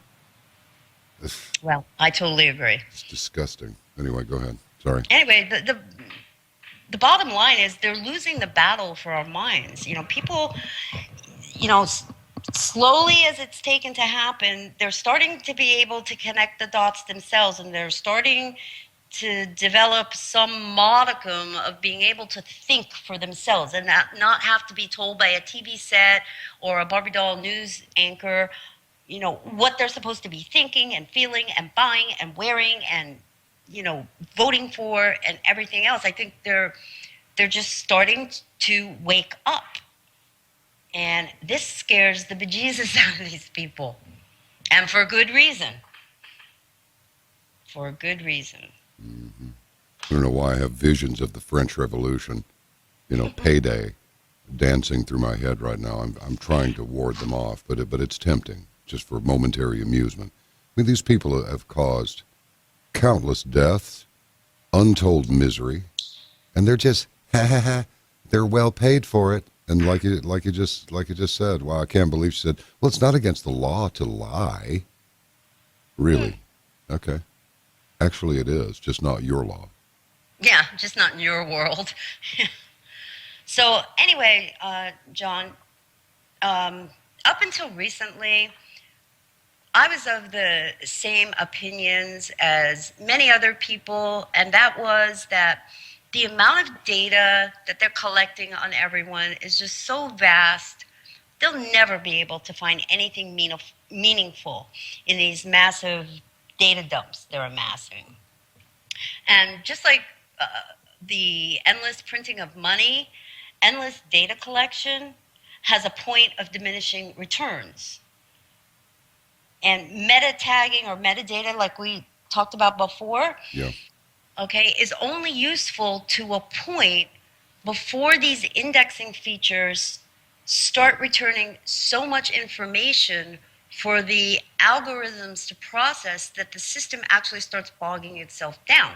Now, conventional data processing, as we know it, starts out as binary code, zeros and ones, and then data is processed sequentially or in a linear manner. Processed data can have a one-to-one or a one-to-many relationship in a database. Now, throw into that mix quantum computing. Yes. Quantum computing takes all the standard principles we know about computers, networking, and data processing and tosses that out the window. This technology is based on a whole new level of physics using principles of particle mechanics and quantum entanglement. Now, this involves a particle state. Quantum computing involves a particle state known as superposition. What is superposition. Oh, I was hoping you'd ask and answer. It enables particles to have a value of 1 and 0 at the same time. Now, I'm not a physicist, but I'm going to try and explain the best I can how this works and how this changes the whole landscape of computing as we know it, and in the context of these massive data dumps they're collecting. Okay, information is broken down into quantum bits or qubits. Okay, these superposition particles can pass through any conventional data barrier we have now.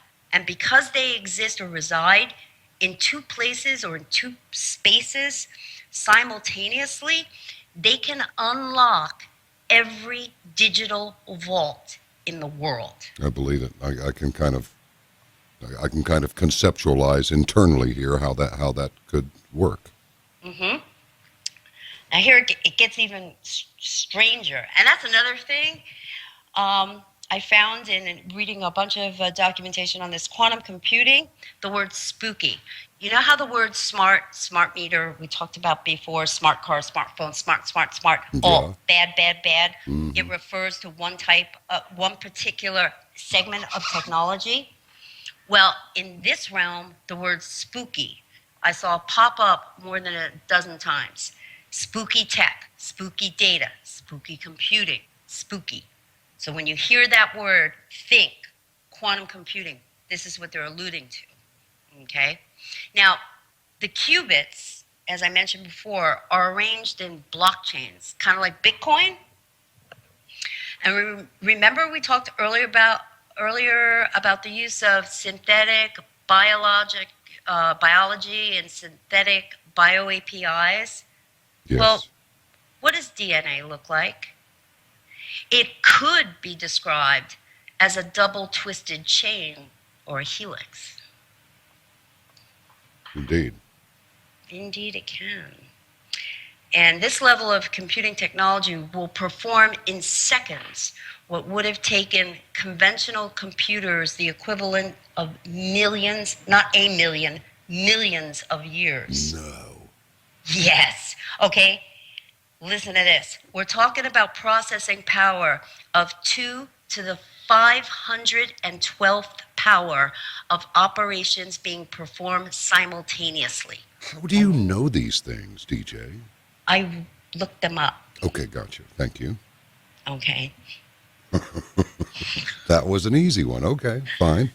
No, I started, I just kept going, drilling down. Okay. Now, when we're talking about this computing power of 2 to the 512th power of operations being performed simultaneously, the author of this particular paper that I was reading put it in, and I'm quoting what he said there, that's more calculations than atoms in the universe by orders of magnitude, end quote. I mean, I can't even wrap my head around that. I'm just like, whoa. And that's what I'm having a brain lapse now. Let me see if I can find it. I think it's called the D-Mark. Hold on. D-Wave.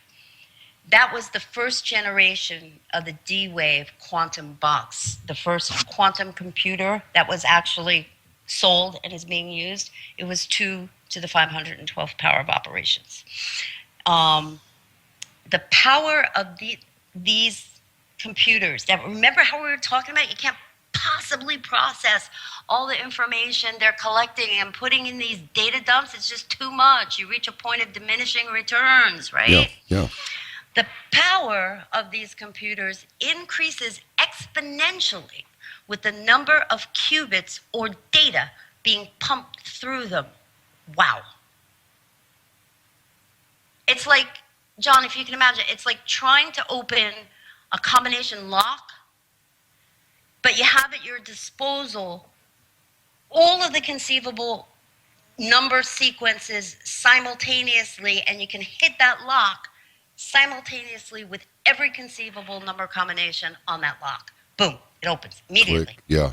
Mm-hmm. Yeah, and you just answered a question that's been dogging me for a long time, and because I've said this many times that with all this massive collection of data, the weak link in the chain of resolution is the human being and the human being's ability to track with all of this and use it. But it appears the human being is effectively being taken out of the chain. Well, they're out of the equation.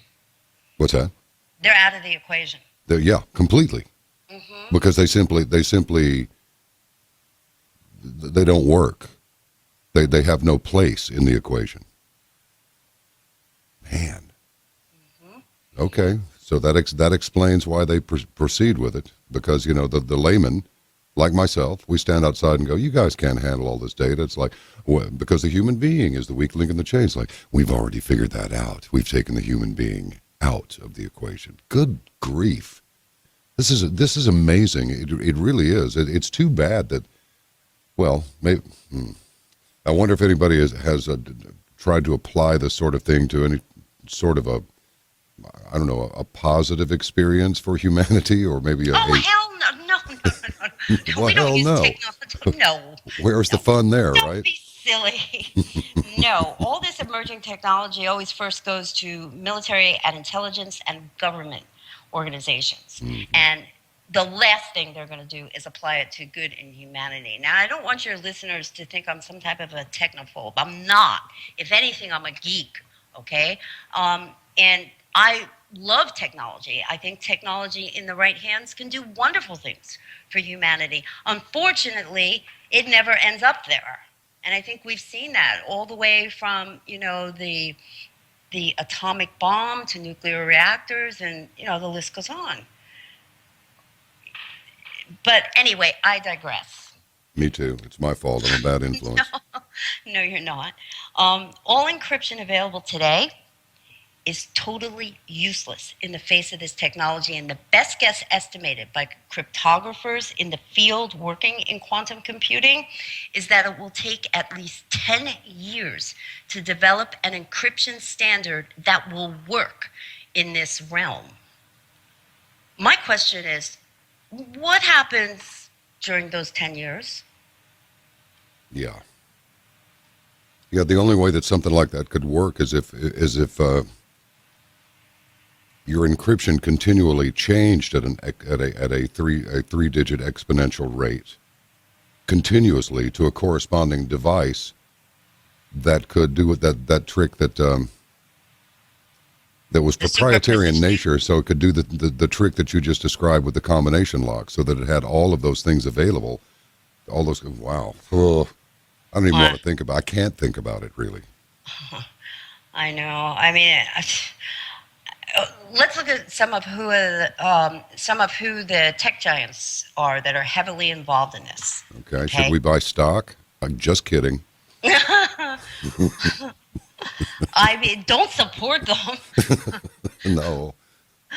IBM, Leidos Corp, ICG, Digital Reasoning, Google, BAE Systems, Microsoft, defense contractors across the board, and government intelligence agencies. These are the major companies and buyers and investors in this type of technology. As a matter of fact, Google just partnered with NASA in 2013 to purchase a D-Wave 2. Now, remember how we talked about the 2 to the 512th power?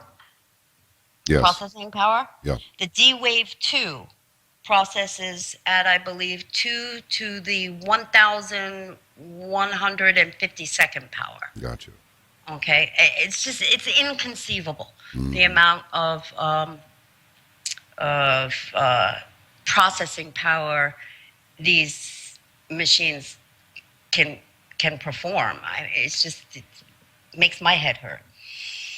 Oh, what I'm wondering is where did this information to develop this stuff come from? I mean, the first place that I'd reach is off planet. I mean, I can't imagine that just regular old human beings came up with this stuff. I think it came from CERN, and I'll explain why. Mm-hmm. Okay, so they're already out there and in use. At least we know the D Wave 2 is. Okay, Google and NASA bought it, and I bet you it's not sitting mothballed in a closet somewhere. Mm. They're using it. And we're not hearing about it because it's not making front page news, and the mainstream media is not even covering it. Okay, here's a quote from Singularity Hub. They're a publication out there that does a lot of this, atomic level physics and that type of thing. They had an article in there about this quantum computing, specifically on the D wave, and the writer, the author wrote, quote, these, meaning these quantum computers, will change the balance of power in business and cyber warfare. They have profound national security implications because they are the technology equivalent to, you ready for this? A nuclear weapon. Mm-hmm. Talk about asymmetrical warfare. And this just takes that to a whole new level. Oh, yeah. And now you had asked about, where do they get this technology from? Off planet? It may be coming from off planet. So CERN opened a portal, and in walked a little purple guy and said, "You see this?" And everybody went, "Yeah. What is it?" Watch what it can do. Yeah. Yeah. But regarding CERN, every time they fire that thing up, okay, they're collecting more data regarding a realm of physics we know little about, a realm of physics that these quantum computers will be operating in. Scientists still don't even know or understand where these qubits go and retrieve answers to highly complex computations. One theory is that they can traverse dimensions of time and space. And another theory is that these quantum bits or qubits are traveling through different dimensions. I would tend to think, and this is just me thinking out loud here, that CERN has found a way to fold dimensions in on another and then tunnel through them.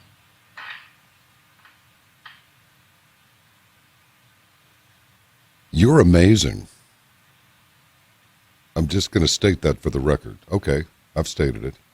Fold dimensions in on each other and tunnel through them? Yep. How many dimensions are we talking here?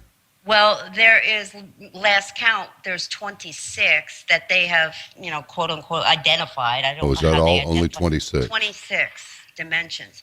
Now, if they've found a way to fold these things on top of each other, Yes. like the shortest point between, or the shortest distance between 4 points, like say on that connect dots on a piece of paper, you would think, oh, well, I have to draw a line to this one, then to this one, then to, oh, no, maybe to this one. No, that's not the shortest point. The shortest point is to fold that piece of paper 4 times in a way you can pierce it and connect go in a straight line. 4 of those dots simultaneously. Yeah.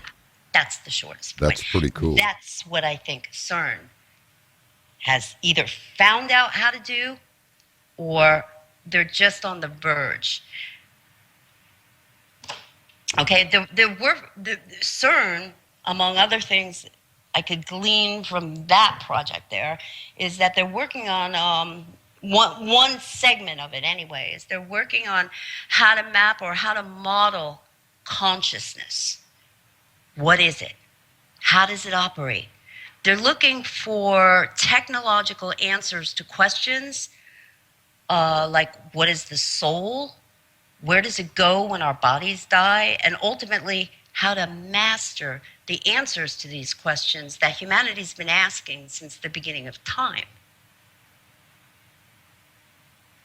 So as far as their stated, their stated objective or goal, well, we're searching for the God particle, and that's the tagline that goes out about CERN. We're looking for the God particle, and that's what's being put out there for the masses to consume.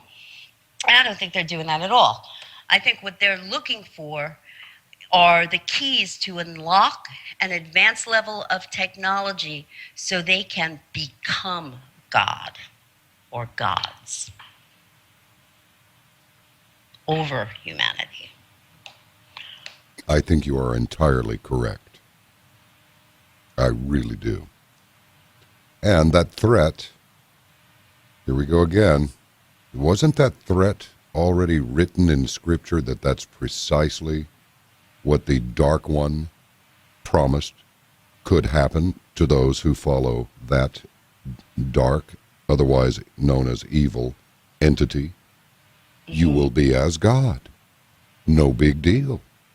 Follow me. And they do. Mm-hmm. Yep. Can it It's really, got DJ, can it really be that simple?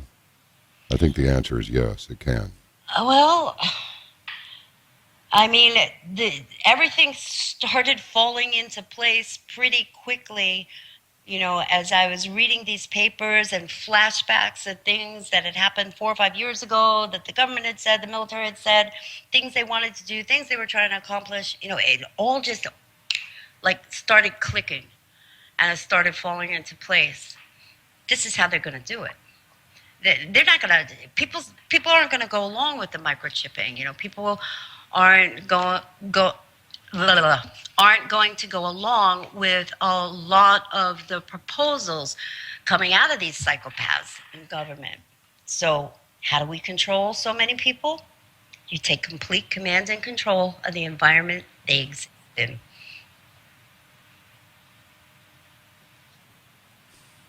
Wow. I'm sorry to say that unfortunate word over and over again, but this is just staggering. Literally. I mean, that's the word, staggering. And they're doing it. It's left the realm of theory. Oh no, this is not theory. This thing is rolled out. It's rolled out. Now, like I mentioned before, I don't think all of the, let's call them components of the network have all been plugged in, although they may have. I don't think they've flipped the switch yet. I think this Jade Helm 15 exercise, rolling out the Jade 2 software, is a system test. It's a test to see how well that system can react in controlling the people. Now, I could be completely wrong. I could be way off base, and it's nothing more than a military drill, but I don't think so. Let me ask you this: what will the observable effects of a successful test be? Well, I think one of the observable effects will be, all right, people are planning a demonstration like they did recently in Phoenix at the mosque down there. Yeah. Okay, they'll be monitoring all that. They will have police already set up before any of that information ever hits the airwaves or the news. They'll be waiting. I think that's one of the things you can look for. Much like the biker deal in Waco. Yeah. Were the police there ahead of time, or? Oh, you bet they were. Too many two in the body, one in the head, the target is dead scenarios there, combined with corpses on the ground which do not bleed. It really is quite a confusing mess. Wow.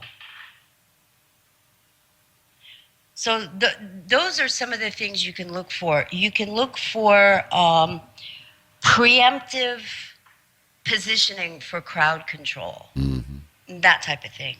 Now, with respect to the Jade Helm exercise, the only thing I can recommend to your listeners out there is not from the realistic military training aspect of this exercise, but from the back end that we're talking about. Do not participate. Do not display an emotional response to it. This is exactly what they're counting on, okay? It appears that negative emotions, fear, anger, anxiety, are trigger points for this system to kick off an execution plan. Remember, emotional behavior, physical behavior, activity behavior outside of the norm identifies targets. We're going to have to become like Zen slash underground warrior priests and priestesses, it sounds like. Talk about steady your mind. Yeah. Steady your emotions. And above all, no fear. Don't be afraid of this operation from either standpoint, the military standpoint or the system standpoint. When you're in a state of fear or you're in a state of anger, you do not make good decisions. And the system's predicated on that. And the system is predicated on that. Mm-hmm. I got to tell you something. I've had some pretty interesting conversations over the years, but I'm about to award this one the proverbial cake. I think this one takes the cake.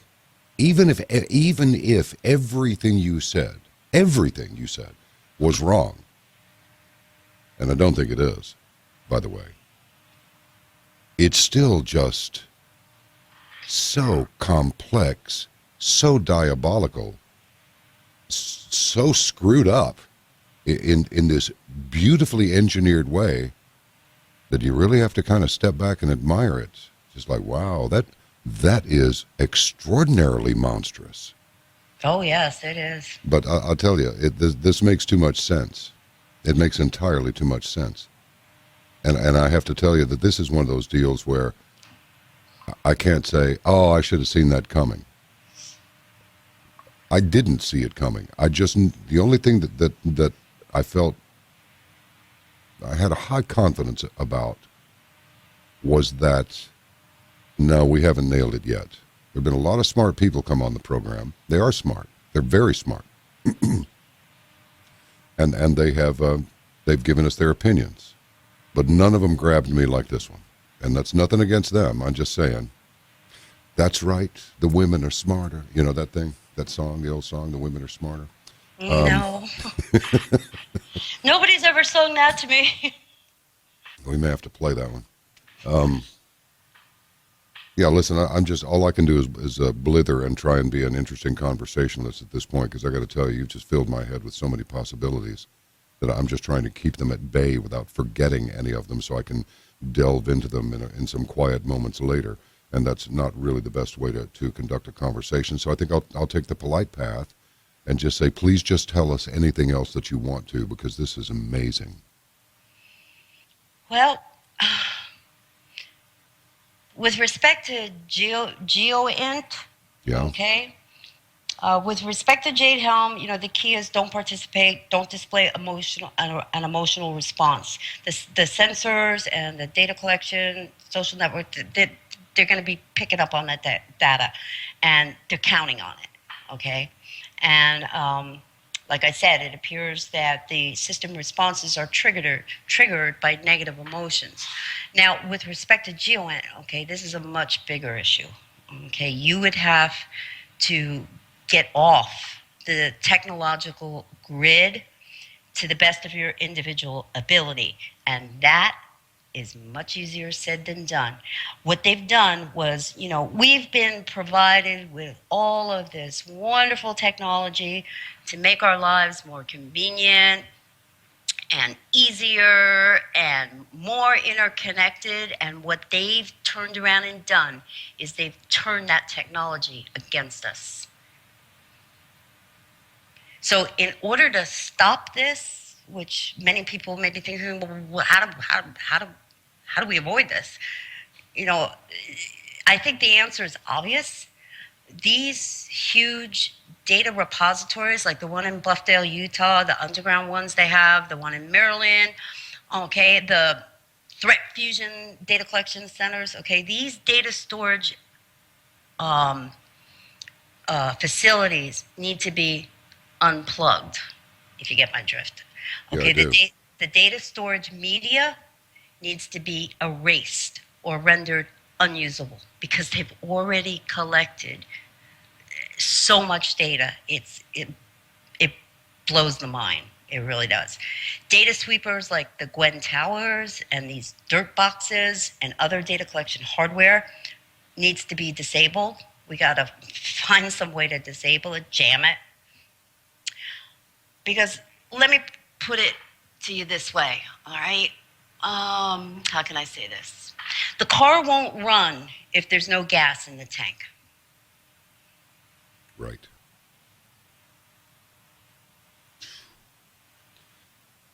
You know, what we're talking about here is the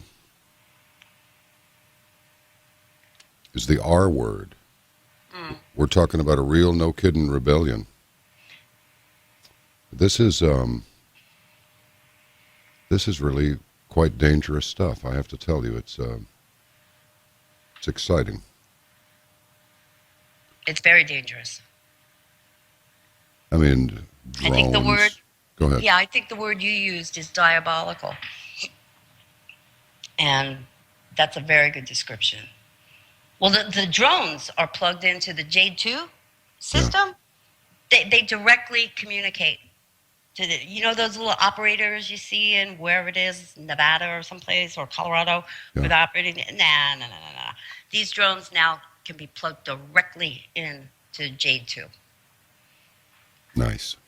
Take its orders from there. Mm-hmm.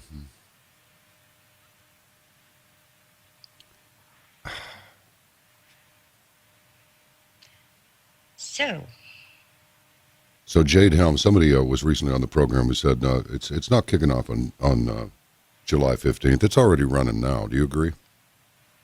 I think it's been running for quite some time. Yeah. You know, the back end of it, not the front end of it. Another interesting, I don't know if it was a Freudian slip or whatever, but when I was doing a report on mastering the human domain and the 1033 program and 21st century policing with that executive order 13684, I played a clip of this guy. Oh, what the heck is his name? I want to say Martin, but I don't think that's his name. He's the official PR person for this operation, and he was caught on tape. He didn't say it once, he said it twice. He said Jade Helm will be in full swing on July 15th, and it will be terminating on September 11th. And then he said again, we will be rolling up operations and terminating this exercise on September 11th. I don't think that was a mistake. What does that mean to you? You know, it's just rubbing our noses in a little bit, or what do you think? Maybe, could be. I mean, was that your impression? Well, I think the date September 11th holds significance, and if not in all Americans' minds, most Americans' minds. And I think it may have been a Freudian slip. I don't know. I don't know what to make of it, but he said it twice. Usually if you make a mistake like that, you know, especially if you're a PR spokesperson, you know, you correct yourself. You don't say the same mistake again in the following sentence. Yeah, like one of the 9/11 commissioners when he said, when we saw one of our, you look up, you were worried, and many times you were afraid. As I that night looked at the Pentagon, one of our fortresses that had been hit by a missile airplane, and missile airplane, moron. Yeah, exactly. Well, it was hit by a missile. That's obvious. Mm-hmm. And then people have come on with me and said, "Oh no, all the parts of the airplane, the hole in the Pentagon, it's not as large a diameter as the fuselage of the aircraft. Mm-hmm. So where are the parts? Oh, they all went in the hole behind it. So yeah, sure they did. And the heat was so intense they burned up. Yeah, totally gone. Totally gone. Yep. But that gets back to too. Remember when we were going over a lot of one word that kept popping up in not only the GON symposium videos and papers, but in the Jade Helm papers, and then in that SOCOM RSOF 2022 paper was the word actor. That struck me as odd. Yeah.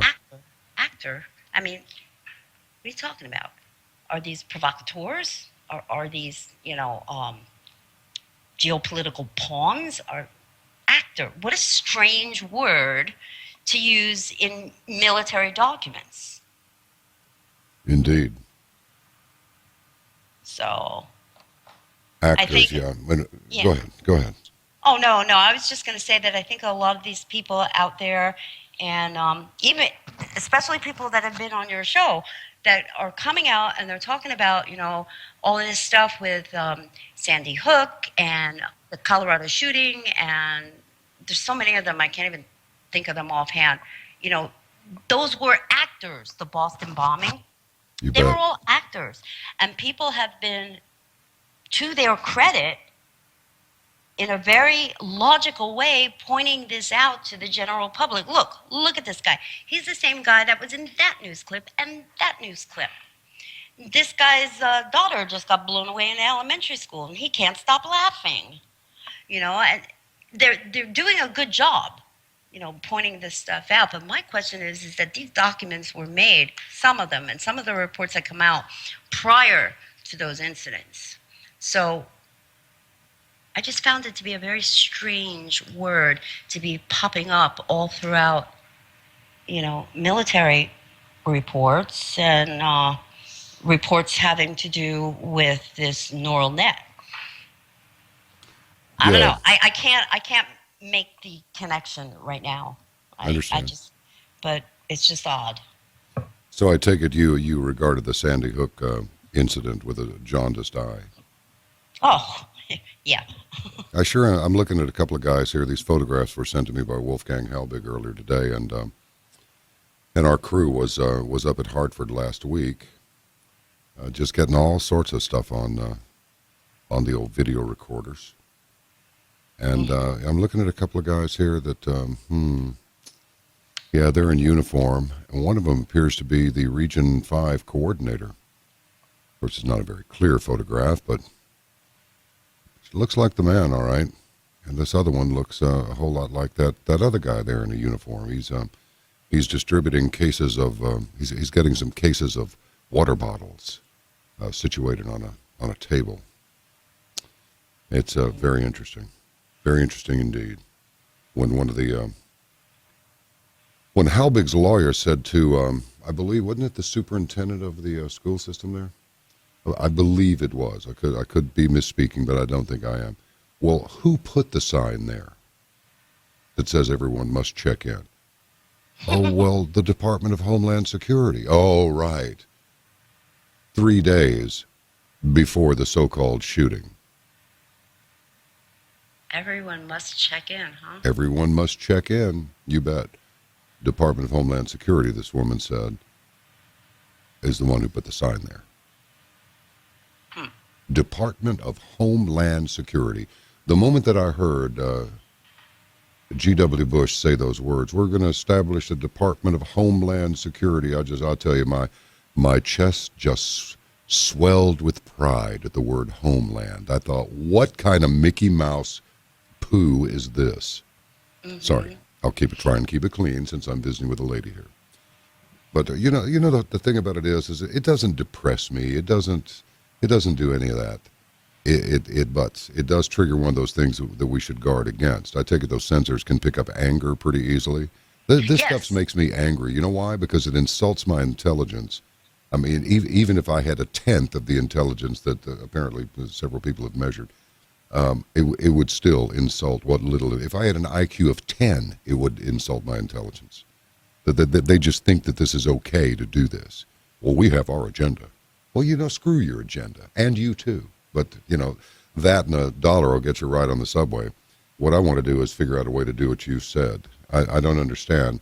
Let's see now. If it's not against the law to lie, well, then I guess somebody out there can make a case that it's not against the law to enslave humanity, as long as you're humane about it. As long as the enslavement is in furtherance of cooperation and a happier life for the citizenry of the planet.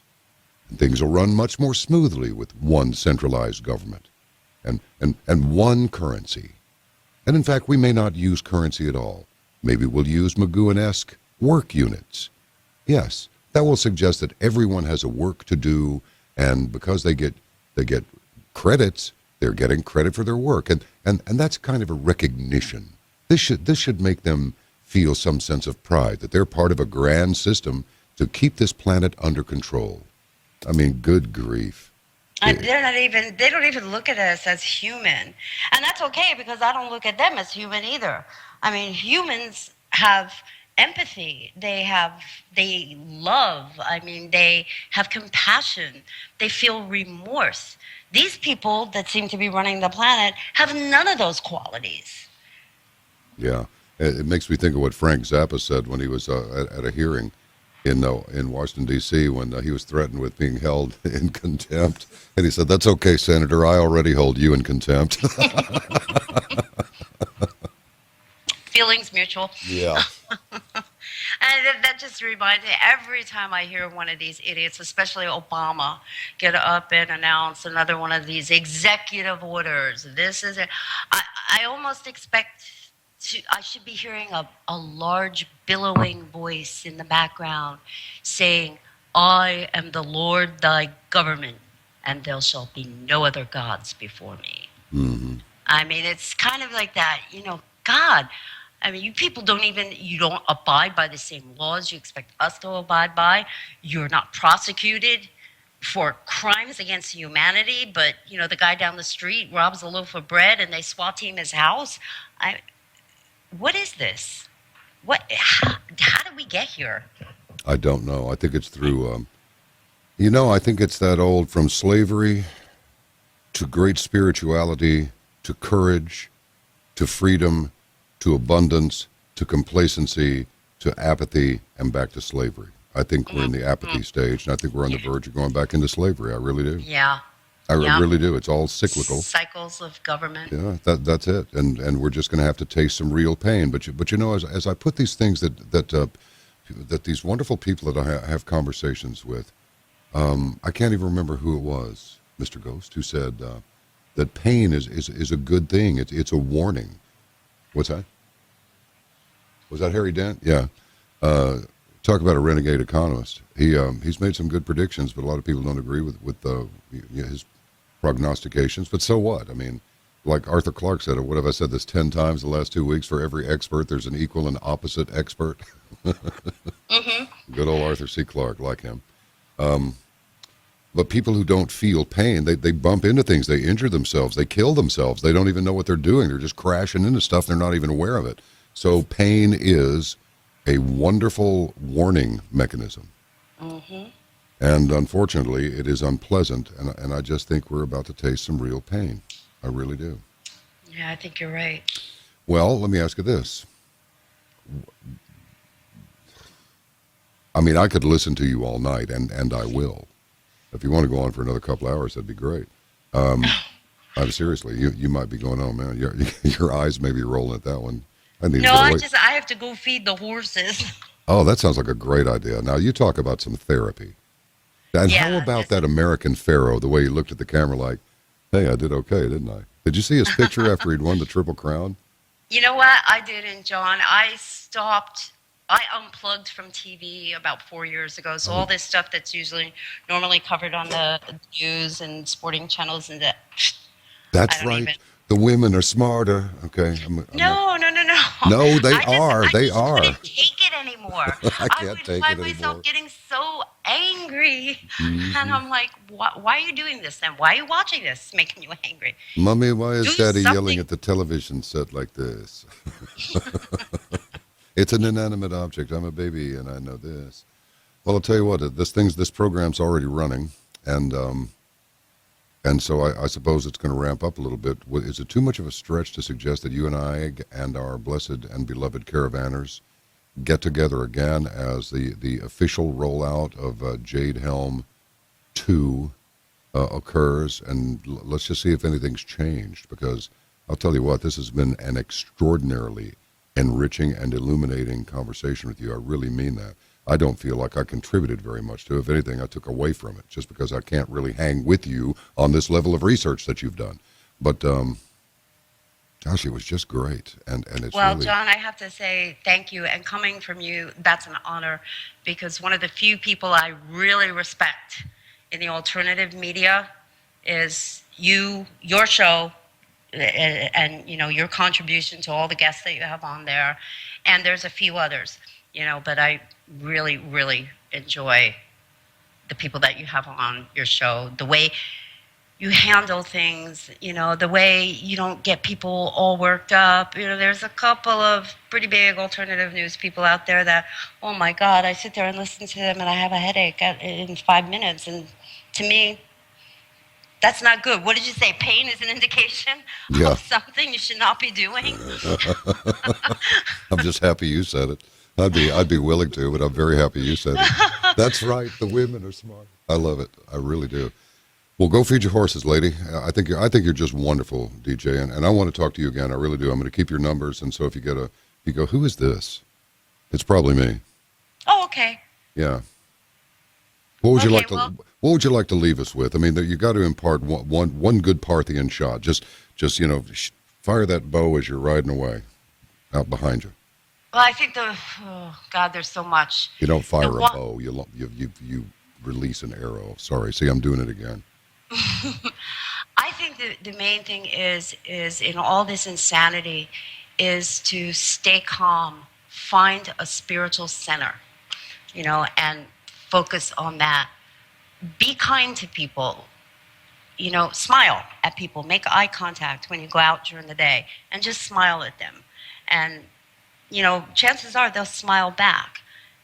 Just generate as much of the good emotions as you can, because like as I mentioned before, these systems I believe are being triggered by negative emotion. Just generate as much positive as you're individually capable of. That's a beautiful thing. So that what there may be of the divine in everyone can recognize the divine in all others. Yes. Yeah. Because we are all divine. I mean, we are all special. We're not cattle. We're not, you know, herd animals, you know, which is what they're trying to reduce us to. Yes. And we're not. We're spiritual beings. We're conscious. There's a collective consciousness, I believe, that, you know, can be tapped into. And I'm not talking about this geoint, you know, that's artificial. I believe that there is a real one out there that we're all a part of. We all came from it, and we're all going to return to it. I'm going to follow every link and every bit of data that I've written down on these pages so that I'll be up on things a little better by the time we talk next. I'll tell you what, this was absolutely amazing. I thank you very much for what you've brought to everybody who is within range of this cybercast, this radiocast, this however you're getting the information. May God bless you, and I look forward to our next conversation. You too, John. Thank you so much. Take care now. Bye. Bye-bye.